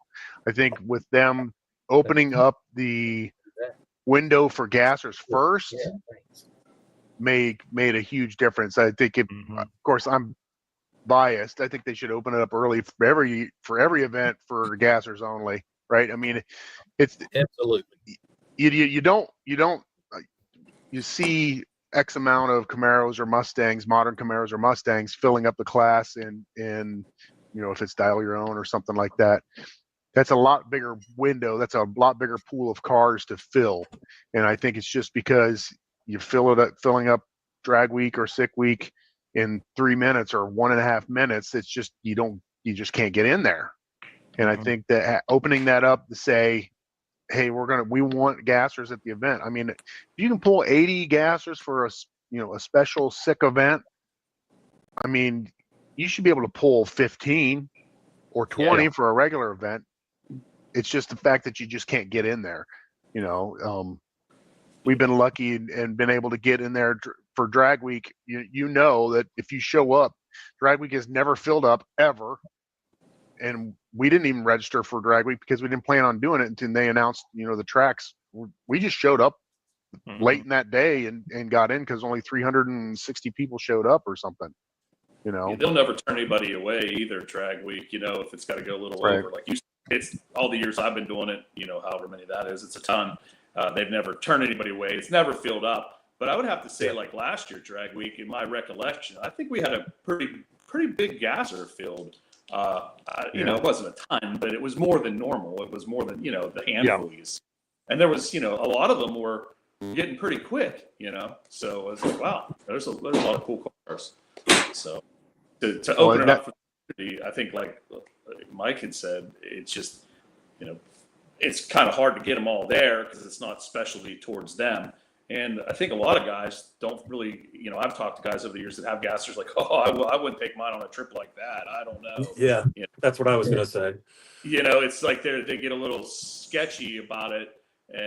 But generally once you do it, like we all know, you do it once, you're like, that ain't nothing. We can do it again, and they'll get the bug, but it's just getting there and having faith in their own car, and some of them, quite honestly, some of the local ones I've seen, I don't know if I would drive them on it, not to bash anybody or anything, but it's like they just don't have set up to put those kind of miles on through the Smokies or, Blue Ridge Parkway or, we've done a lot with, all of us have done a lot with our cars and made a lot of miles and, we know what it takes to keep them on the road. And we try to, I personally try to instill that to people when I talk to them, make sure your bars are parallel, keep your bump steer out of them, just give them some pointers and stuff. So I think if we could get some more guys more confident in their stuff, and maybe there's some more events like the 6 Smokies would be, you'll see a lot more of them there, at these events. I wonder sometimes if it's a generational gap. I mean, none of us are spring chickens. Let's face that. Speak for yourself. I'm 23. Yeah, whatever. Lies. I nailed it. I said there was going to be stories, laughter, and lies, and you just did it. But a lot of the younger generation, you've got the LS power plant, the Coyote power plant, this modern fuel injection. You've got everything going, and the last thing they're thinking about is building something that's got a straight axle, nose high stance, and steers like a dump truck, and drives it's like a parachute, going down the road. So I don't know, maybe that's part of it, or like you guys had hit on, it's tough getting them involved when the sellout goes so fast. Yeah, I kind of feel like maybe if they had, each class had a bucket to fill, it wasn't just first come, first serve general. You know what I mean? If you said, I've got 8 unlimited spots, I've got 8 ultimate iron spots, I've got 16 gasser spots, I've got 12 hot rod spots, then people would see, oh, I can get into sick week. They only had 11 people show up for hot rod class or something. You know what I mean? Right. If it wasn't just a free for all, I think, but God, to be able to handle that, I mean, Mike, you know how hard it is to put these events on. I don't know how you'd even begin to do that. Nope. That sounds fun. That sounds like a whole lot of fun, but we're probably not going to do that. Yeah, I don't even begin to know how you would do that. But here's the thing: you're on the right track, though. Right, for like DYO, hey, we're going to take 150, or Street Machine Eliminator, we're going to take 150. Like, you're not going to do that for that class. But for something like Six Smokies or Mega Week, they can do that because they want, they're pursuing that class. They're pursuing those, freaks, the street freak cars. They're trying to get those cars built in. So you can do that. You could have that as a weight, Terry Scott says, I don't have a gasser, but my Coyote Swap Galaxy will be there. That's what's up. That car is a blast too. That car is awesome. So what's your that guy? Yeah, what's your late model engine? I know Rob is probably ran the newest engine setup in a gasser style car. What's your thoughts on that? Keep the hood closed, don't care what the engine is, or it needs to be period correct? I'm build a class to get people out. Yeah, you think about that. I remember when Sega started, and the rules for Sega are strict. Yeah, and I remember when it started, I'm like, man, are they going to get people to sign up for this? Because I mean, the wheel tire combination, I think like even AGAS has like, if you have to launch with the wheels more than 12 inches off the you know what I mean? Very strict. We've looked at it, and I mean, ultimately, eventually, I would love to field a Sega car, but the number of cars that are in Sega now, and then especially like the Superstock classes, I remember when they started those, there was like 3 cars. It is amazing what they've done. So I'm a kind of a purist kind of guy. I'm like, I kind of like the drag week rules and the sick week rules.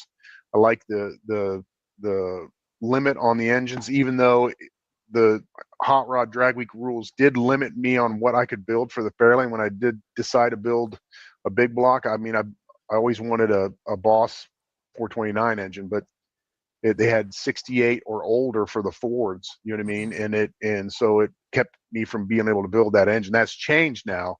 Not to jam on anybody or anything. I mean, I'm just, speaking, I don't think an LS is like the purest of gasser stuff. They're the fastest, probably. Right? They're super fast. Sorry, Rob. Rob's been the fastest of anybody out here. Oh yeah, absolutely. In the gasser. Yeah. I mean, I'm a Ford guy, but there's a reason why everybody runs an LS engine, right? I mean, Right. they're fast, I like the NA for B gas, and I like the root style blowers for A gas now to say that, we tried to make it to Mega Week. We made it with a camper, but we didn't make it with the truck because we didn't get there in time for tech, but we put nitrous on the truck because it was allowed. So I think there's markets for that. I think that I like the older style stuff a little bit more, but we were planning on we tried like hell to get to Mega Week and be competitive with a 200 shot of nitrous on the truck, Yeah. So you can't. Does anybody know the rules? I know Tom put in an outlaw gasser. Is that just because my blower loves nitrous? I don't know. Dual power adders. I like your style.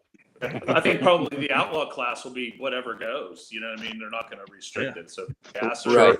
got it on there, and they're not gonna. They want to see the same thing everybody else does. They want to see fast shit. Like Right, it's gonna Violence. do faster. So Right. that's why it's gonna be the outlaw class. I don't know what kind of rules. The other classes already have a good set of rules, so that one being outlaw is gonna probably be whatever it is. Which is cool. Yeah, which is Right. great. Yeah. Oh yeah. I would imagine Tom probably had that class in like a preemptive because he's trying to get his done now. So He's using the drag week rules. Pretty right. much drag week rules. That's why I'm a little bit worried about even going, because I have a chopped top, so that knocks me out of both of them, and I have no fenders. That knocks me out of both of them. That puts you in the out. Yeah, but we talked to them before about that. The body alteration thing is more of they don't want like the like a 40 Willys in there with like the pro mod style body and stuff like that. Right. I'm hoping I can slide in down at the bottom. He says, or fits the spirit of a gasser. So I'd say yours fits the spirit of a gasser. I mean, very much so. Your chop top is no aerodynamic. You have a brick. You have a brick also. This is the same argument that I had with Keith Turk and David Freiberger with the 41 Pontiac. That car had zero weight advantage, had zero aerodynamic value whatsoever to it. Right. They told me I chopped the car, and I said, no, it has all dimensional glass in the car that was from the factory. There is no shortening of the roof line. They still knocked me out of the class because the car had been chopped in half.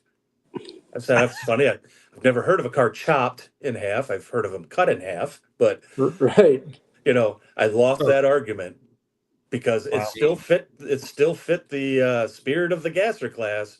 But the protester won their way, and I got knocked to hot rod, and unfortunately knocked Jay's daughter out of contention. But anyway, Thanks for bringing that up. Jeez, it's like But anyhow, I just be careful, Mike, because they'll tell you one thing sometimes, and then they'll pull you aside under a shade tree and say you don't fit.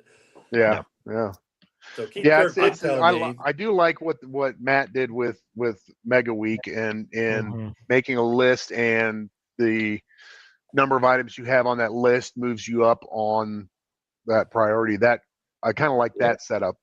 Yeah. Yeah, so it was really cool. Like his thought process in that was very interesting. Again, trying to grow the community, the gasser turnout at Mega Week. You could have 4 of 7 things, I think, or something like that. If you had all 7, you got more priority, all that kind of stuff. So I like to see that. And with a class like gassers, you can do some fun stuff like that. You can try some things. Classes like modified probably need to stay pretty dang close to the rules. Oh yeah, absolutely. Because those guys are going to be fast. So, all right, this is going to be maybe a little controversial for you guys and in the comment section, but what is the newest car that could be built into a gasser? 68. I probably agree. I would agree. 68. Yeah. I was thinking like 67, but 68. I'm thinking 60. I'm thinking 67. Because it's about that era that they started morphing into the funny car. Right. Yeah, that's what I mean. The gassers just kept kind of evolving, and they kept morphing into technology and tires and stuff. They had that. I forget who it was that had the Ford that was it was a tilt up body, but it was all steel. Ford or a Cyclone Comet. Maybe, or was it Comet? Something, yeah. And I believe that was in 68 or 69. Yeah, what was the 69 Mustang, the Warhorse that had a twin turbo? That was Ohio George's car. Yeah. So, that would be pretty cool. That'd be right at the 68, 69 era, but I'd still lean towards 68. 67, 68 would be my, if I was putting on an event, I would agree with that. So no 85 Caprices? No, sir. No. I would say if they open it up to that, we'll end up seeing a Fox body like Adam Hodgson or something. He'll just jack it up and come out and kick everyone's ass. And Yeah. take Yeah, all the fun out of They're it. like, But that's not a gasser. That's just long travel front suspension. that right. you It's turn just the a no prep coilovers car. way up.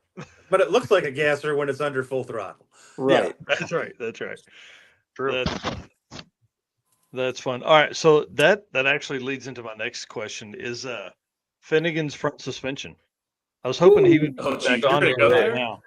I mean, I He's think got we a- have he's got a to. trophy truck suspension under that thing. Yeah. So that's what I was going to say. I Yeah, feel really. like it fits the look, but would drive way better than a solid axle at that kind of speed. Now, Rob Lepenske is probably the only one that can kind of talk to this about going at that speed with that kind of front suspension. So, what's y'all's thought? I mean, not right or wrong, but like, are we going to see that kind of stuff as we move into the future? That one was There were enough for me. gassers. I hope I'm gonna not. got I got A-arm suspension is gonna go into my Falcon now instead of a straight axle because of it. So Yeah, What for kind the of speeds? What kind the of speeds have you want to been? do, that's- I've been it's gotta be 171. a lot safer. Okay. So yeah. Besides If he being a wants to brick go up in the air, 200 pushing the air is more of the problem than anything. Yeah, we're in the 150, 160 range. So, Oh with yeah, a straight axle. I forget that you run that car. Yeah.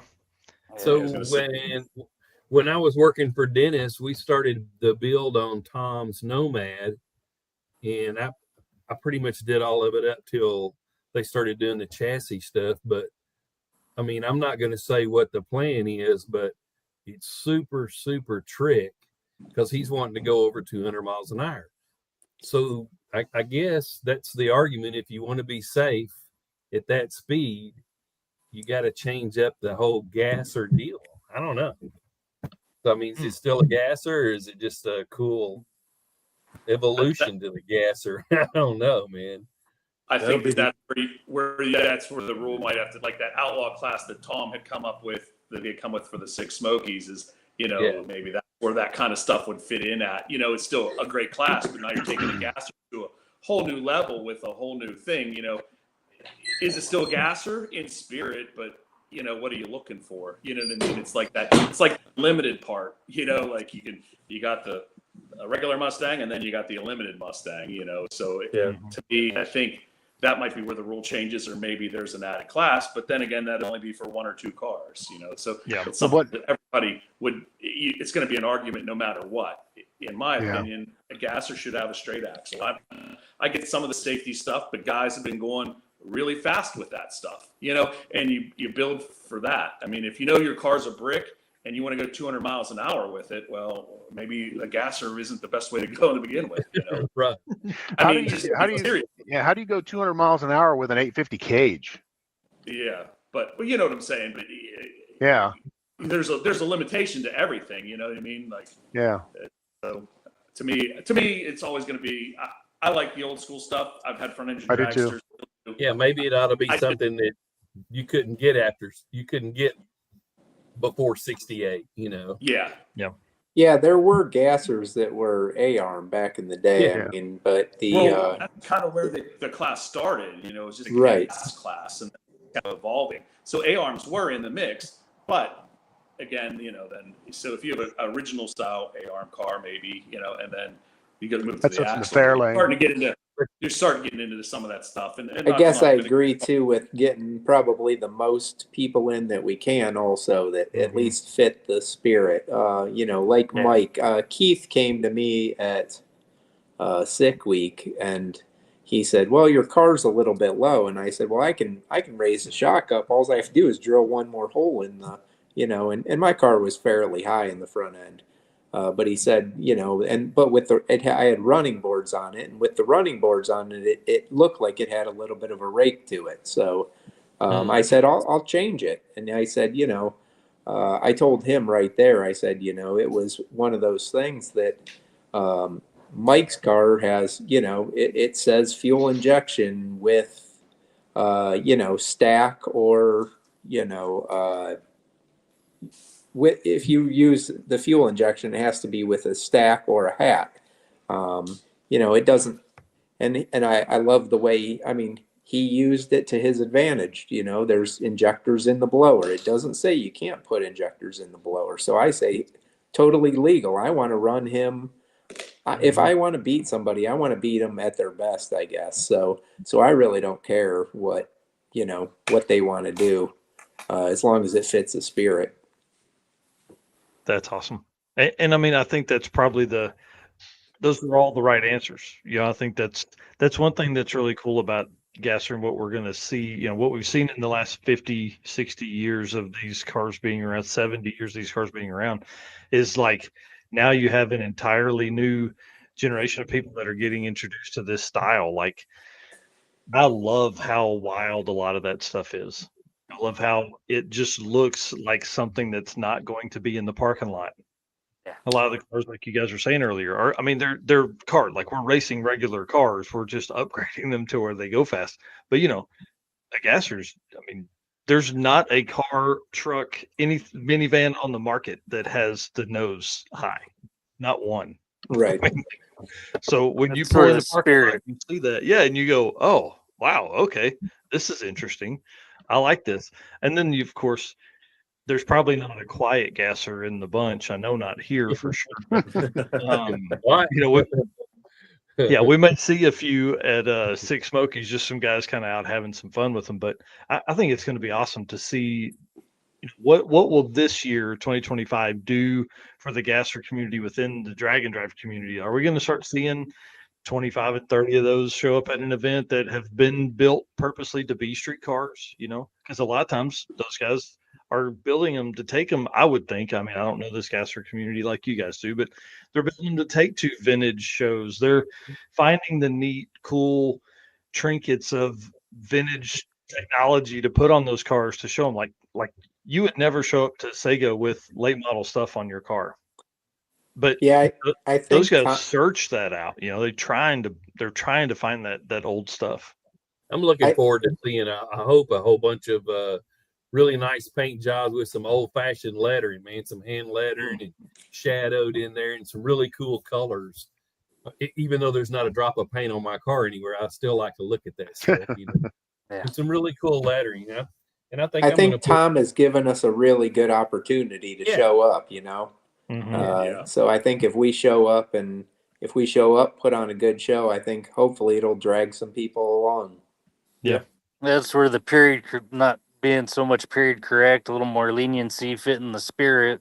Yep. Gets a lot more of the younger guys nowadays, because get a lot of them. They think the cars are cool, but they'll never go back. To the dinosaur technology, but they like that look. Yep. Yeah. They're not gonna know I think if we want more than 3 carburetor cars in the class, it's got to evolve a little bit. Yep.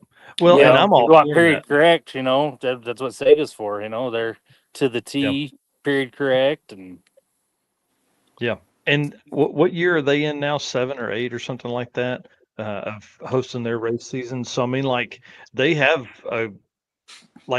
there should be that following of people that want that. Man, this is the way it was. This is how it's gonna, and because it creates a whole other level of hard to get there. But a guy with a late model engine that's fuel injected, that got an overdrive transmission in it, but drives that son of a gun everywhere. Like, that's a dude that's going to also get a ton of attention when he's out there. Or like Reggie and his buddies who drove them from Florida all the way to Famosa drag strip to SEMA to back home. There's just, man, it's so crazy to think of streetcar stuff that can do that. That's why I put one of them 454 RV motors together, so I'd be cool like Reggie now. There's definitely going to be, like with the gasser stuff, there's definitely going to be, different strokes for different folks. One guy might come in my car and look and say, oh man, that's cool. Maybe, another group of people are going to look at another car that's more technology, has more advancement in it, and be cool with that too, So you're always going to get two different sides of people looking at the gassers, what they want, or what they feel, in their opinion, is what they want to see, or how they want a build to be. So, but you got to admit, when you pull in a gas station and there's a bunch of us there's just not a whole lot of people running over looking at the belly button Mustang cars. They're trying to figure out how this guy in the Model A is driving this thing, and why he can't hear because his pipes are sticking straight up in his face. Yeah. And the kids, their parents are always bringing their kids over and they want to get a picture with my car. And I just love that about it, man. I think that's my most favorite thing is you just pull up anywhere and people will just walk up and start taking pictures. And if they got a kid, I say, open the door and get in there, man. Stand up and look through the roof, you know? And Yeah. it's just fun. I mean, the reality is if you want to go fast, Fox body with an LS and a turbo, right? It's automatic. But they don't get the questions at the gas station. No. Right. Rodney Reeves says, I got You one just foot in. got to question their sexuality because they're a little bit gay, but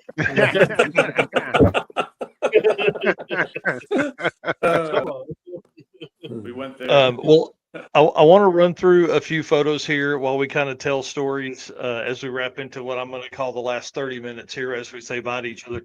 But Drag Week 24, I do want to say, Jay, you were right. There were several. I haven't looked at the number, but that was a big class. There was a lot of folks that were in at the GASSER class at Drag Week 2024. So I've got some photos from here. I've got some photos from other events that we've attended. So I want to go through here. I mean, I want people to know. My last note here is about the rockin' race at Dragway 42 and kind of who all's going, what all people can expect to see, and then I want to talk about one other topic within that. Don Moyer puts on the Rockin' Race. He's going to be with us at the Six Smokies. I know there's actually a few cars from around here that's coming down to the Six Smokies, and he look at that guy. He's having the Rockin' Race at Dragway 42 this weekend. They have a big swap meet, tons of bands. They have funny cars, front engine dragsters. The only modern car that's going to be there is Larry Dixon usually brings his two-seater out and makes a couple passes. I think the Lepens are coming. Yeah, Jeffrey and Jeff are coming out just to make some exhibition passes. You know, they have a jet-powered Amish buggy. They have, you know, all kinds of different things. You know, so you could bring your whole family out, and there's always something to see or something to do. It's a pretty good event.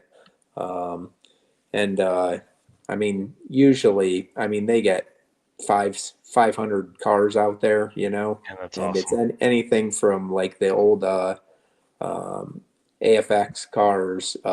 They're having the 409 Nationals, front engine dragsters, nitro cars, period nitro cars, you know, just pretty much everything. Supercharged Gassers of America, they're going to be out there. Scott Rods, you know, there will probably be 5, 6, 7 different classifications for you know, it like AA gas or gas, yeah.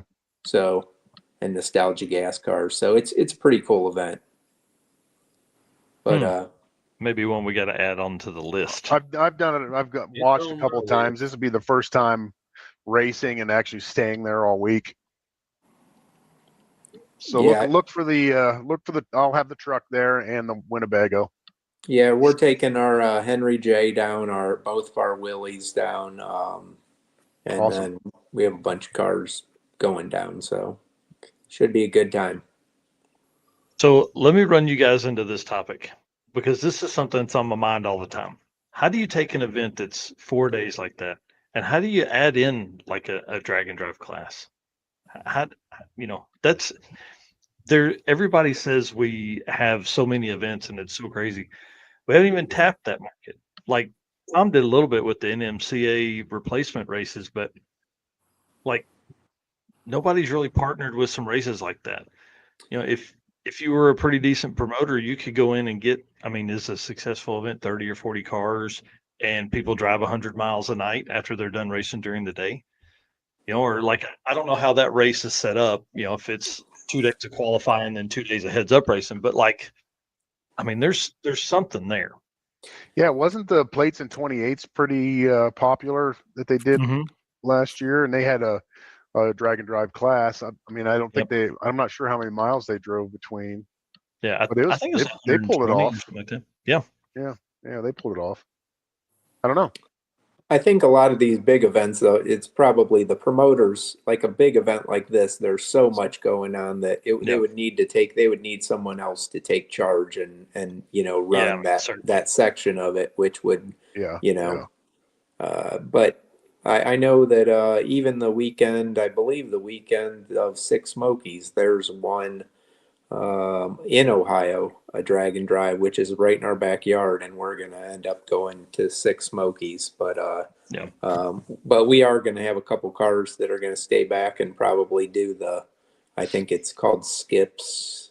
Buckeye Skips. Buckeye Skips, yeah. Yep. And we're gonna have a couple cars that are gonna stay back and do that. So it should be, kind of hopefully help everyone out. Yeah, that's awesome. I'm pumped about Six Smokies and having 80 cars. I didn't know that. That's pretty impressive, man. That's going to make for a great time. That's for sure. It's I can't imagine nice scenery. Oh man, the drives are going to be epic. Yeah. Is Tale of the Dragon Day 1 by chance? What's that? Is Tale of the Dragon on the drive for day 1 by chance? I don't believe not day so. One. Not day one. It would be. I think it would be going. I would guess it would be after, like Knoxville area, because you would have to go back down through North Carolina, Georgia, and then back to Alabama. Yeah. So the wife and I are going to fly into Nashville a couple days ahead of Six Smokies, hang out with some friends, and we're going to. I'm going to rent a car or something and go down and do day 0 and day 1, and then we're going to party Monday night, I guess, in Nashville with everybody, and then watch racing Tuesday, and then fly back home because I've got the Midwest Drag Race Series Pro Mod stuff ends. The season ender is that weekend, so I'm like, So 318 turns and 11 miles. Man, right? I feel bad for the motorcyclists that are going to be behind you guys. They're going to be trying to like. They're going to be like, why are these cars here? Yeah. Does that do 80% of these cars have spools? What? Oh yeah. Yeah, the spools. My spool's coming out. I said that. Yeah, hopefully it's not raining. Mechanical. Wow. Yeah, that's some really skinny, non-grippy street tires on for that drive. on the back. Bicycle tires. Yeah, man. And just at the end of it, just be ready to be done with them. Just go get new ones or other used ones from the tire shop. Pretty much. Yeah. All right. Well, one event only. Right. As we wind this down, guys, give us one more story as we wind this down. Somebody tell me something cool. What's one adventure you've had? You've helped somebody. You won your class with some adversity. What's something you got? Probably my best. My first drag week I did was 2016. I took my son, which was 9 years old at the time. So that was a week of, good bonding with him. Taught him a lot. It was hot in 2016. So I think that was probably one of my better ones. And also just doing it with all my family, all of my boys, my dad, friends I've met along the way, friends I see now more often just because of the drag and drive stuff. So, yeah. Matt, what about you? Well, other than sick week this year, this was the first time I've ever brought my wife on a drag and drive, and she's completely hooked now. She absolutely loved it. And thank our lucky stars that everything that broke we were able to fix and continue on. Not like the prior 2 years, but the one memory that really kind of sticks out in my mind is last year on sick week again when we ate the cam and lifters. We were stuck in the middle of some wildlife refuge on our way to Bradenton. When we heard the noise, we pulled over, and Reggie and I get out. We start tearing valve covers off, and we heard rustling in the weeds. And I looked up and I shined my flashlight and I looked back over to see, what Reggie was doing. He wasn't standing there anymore. He'd already gotten back in the car and he wasn't getting out because there was alligators in the weeds. Nope. That was, I remember passing you. He made it pretty clear when the rescue truck came to pull my car and trailer down to the truck stop that he was going with that guy and I was going to sit on the side of the road with my trailer because there was alligators in that swamp and he wasn't having any part of that. So that was that was dark. I remember passing you. Oh my gosh, it was dark. I was like, Jesus, I'm like, is that Matt's car? Yeah. I mean, it was pitch black. Yeah, pitch black and lots of rustling in the weeds in the swamp. He says, "You bring your gun?" I said, "Yes." He goes, "Good. I'm going with him to take your car to the truck stop." Matt, what about re-straightening your front axle this past year? Oh yeah, when we had to ratchet strap it to the trailer that already had bent ramps that I had borrowed. So I had borrowed a trailer from my neighbor and I borrowed a truck from Scott Kleppinger to even get there because neither my truck or my trailer was ready.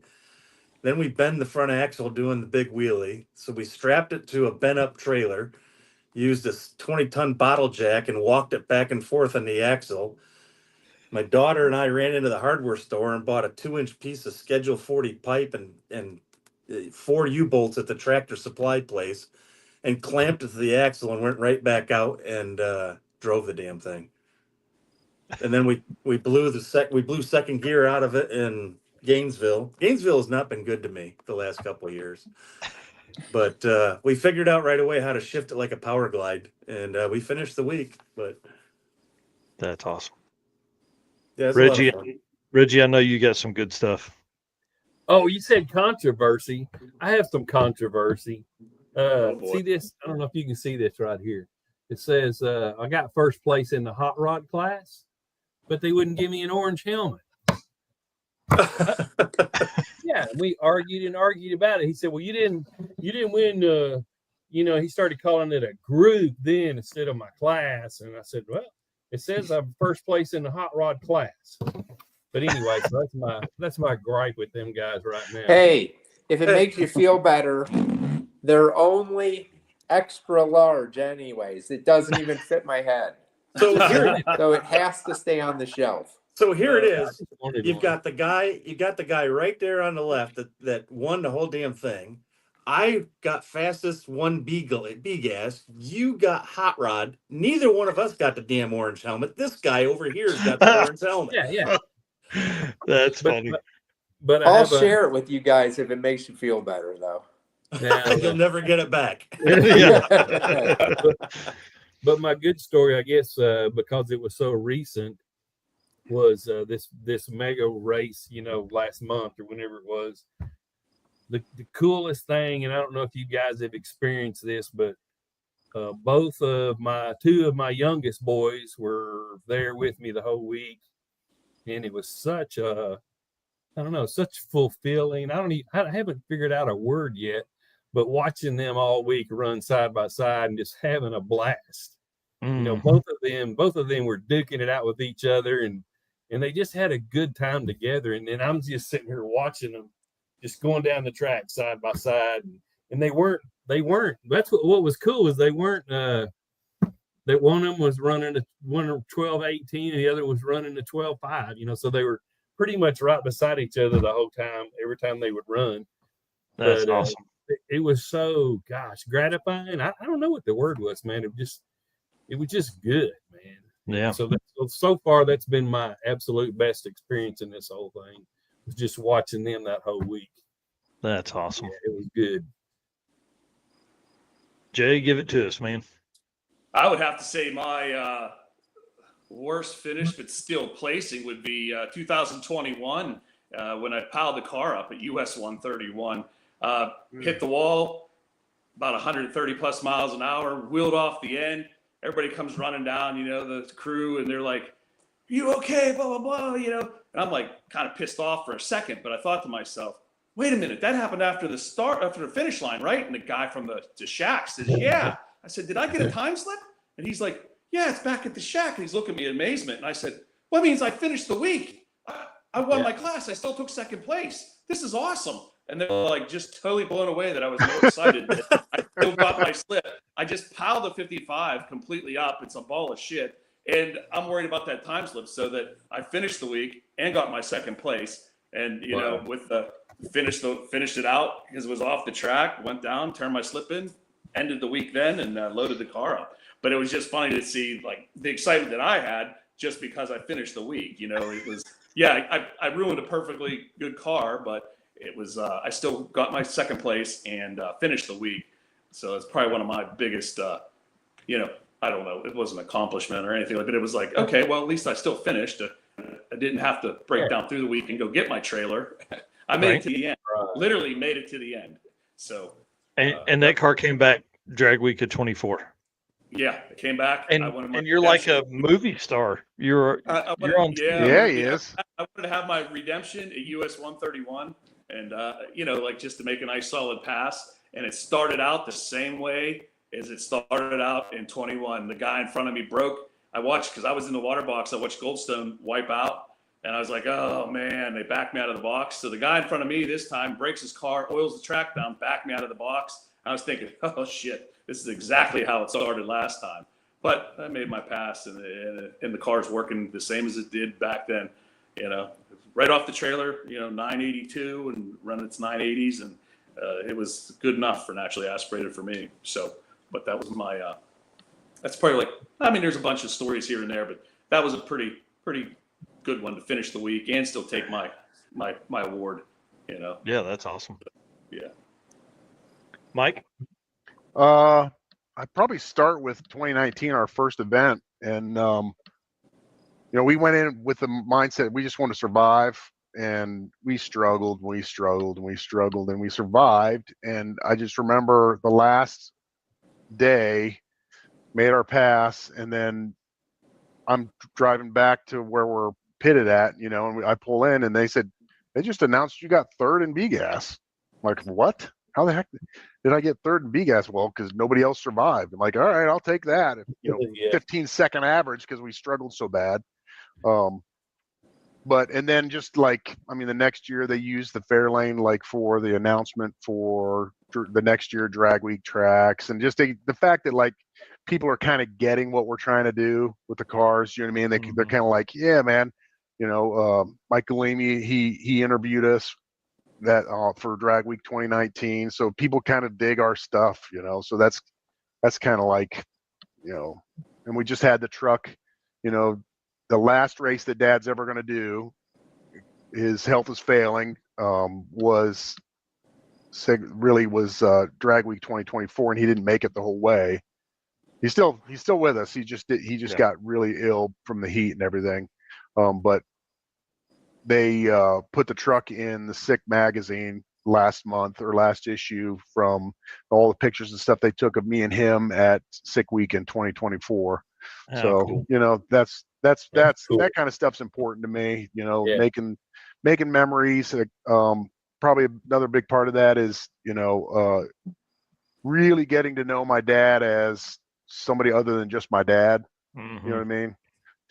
You spend a week with somebody straight, you know, that's way different than, you know, coming over for a barbecue or, you know, come and help with, you know, move something around the house or something. It's a much different situation. So I'm pretty thankful that this kind of event has allowed, you know, me and my dad to really become a lot closer. Not that we weren't, but just another level of close. And then, you know, your friends, you know, spending time with your friends and really tightening that bond. And I consider myself really, really lucky to have the close friends that I do have. Yeah, that's awesome. Yeah. Yeah. Rob, send us out, dude.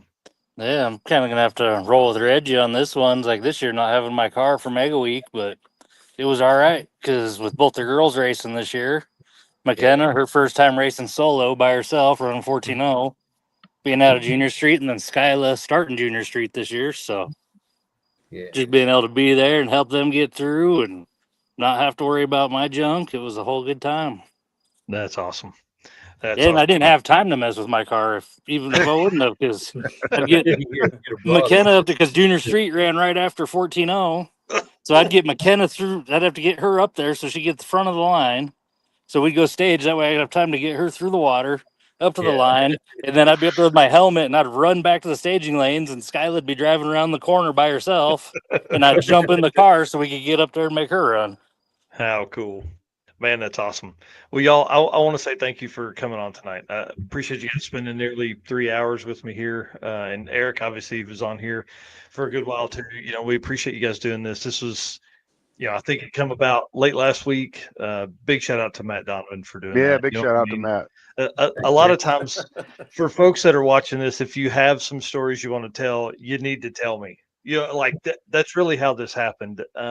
So thank you for putting that out there, saying, hey, let's do this. You know, we really did need this. We needed an opportunity for people to meet you guys, one, so they know who they're going to talk to when they're at these events, but then two, like to hear these stories and help push that gasser, you know, drive on folks, because it's one of the coolest classes that's out there for sure.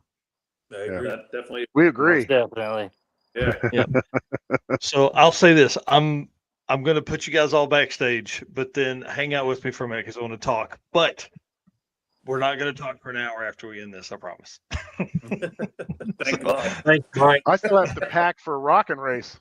That's right. That's right. All right, guys. Thanks again. Let me finish this thing out. Stay with me. All right, let me go through here, get these guys shut down. For the folks that are listening on the podcast, thank you so much. You probably just need to go over and find it on YouTube and just watch. This is probably way more fun to watch in person than listen to on the podcast, but we do appreciate everybody that's over there doing that. So let me end this show out here. Again, I want to say thank you so much to Performer Built for their work here with us at Drag Driver Pete. We appreciate them a whole lot. And then, guys, thank you so much for being a race car friends. You guys are awesome. Everybody that's on here tonight, everybody that made comments tonight, everybody that liked and shared and commented and blah, blah, all the stuff that you're supposed to do. We appreciate you guys very much for doing that. Thank you for being our race car friends. And then thank you to our sponsors who make all of this possible. They truly do. So if you're looking to do some shopping, please hit these guys up. Summit Racing, Deech Works, Molly Motorsports, Driven Racing Oil, Howard's Cams, JayWire Solutions, Performer Built Transmissions, Car Change 3D, WAF Racing, Power Tube TV, Sweet Patina, and Racing Junk Classifieds. We appreciate you guys. We will see y'all on Saturday morning for the Drag Driver Pete News, which is an hour-long show that has no guests and is all the news you could want from the drag and drive community. So we'll see you soon. Bye.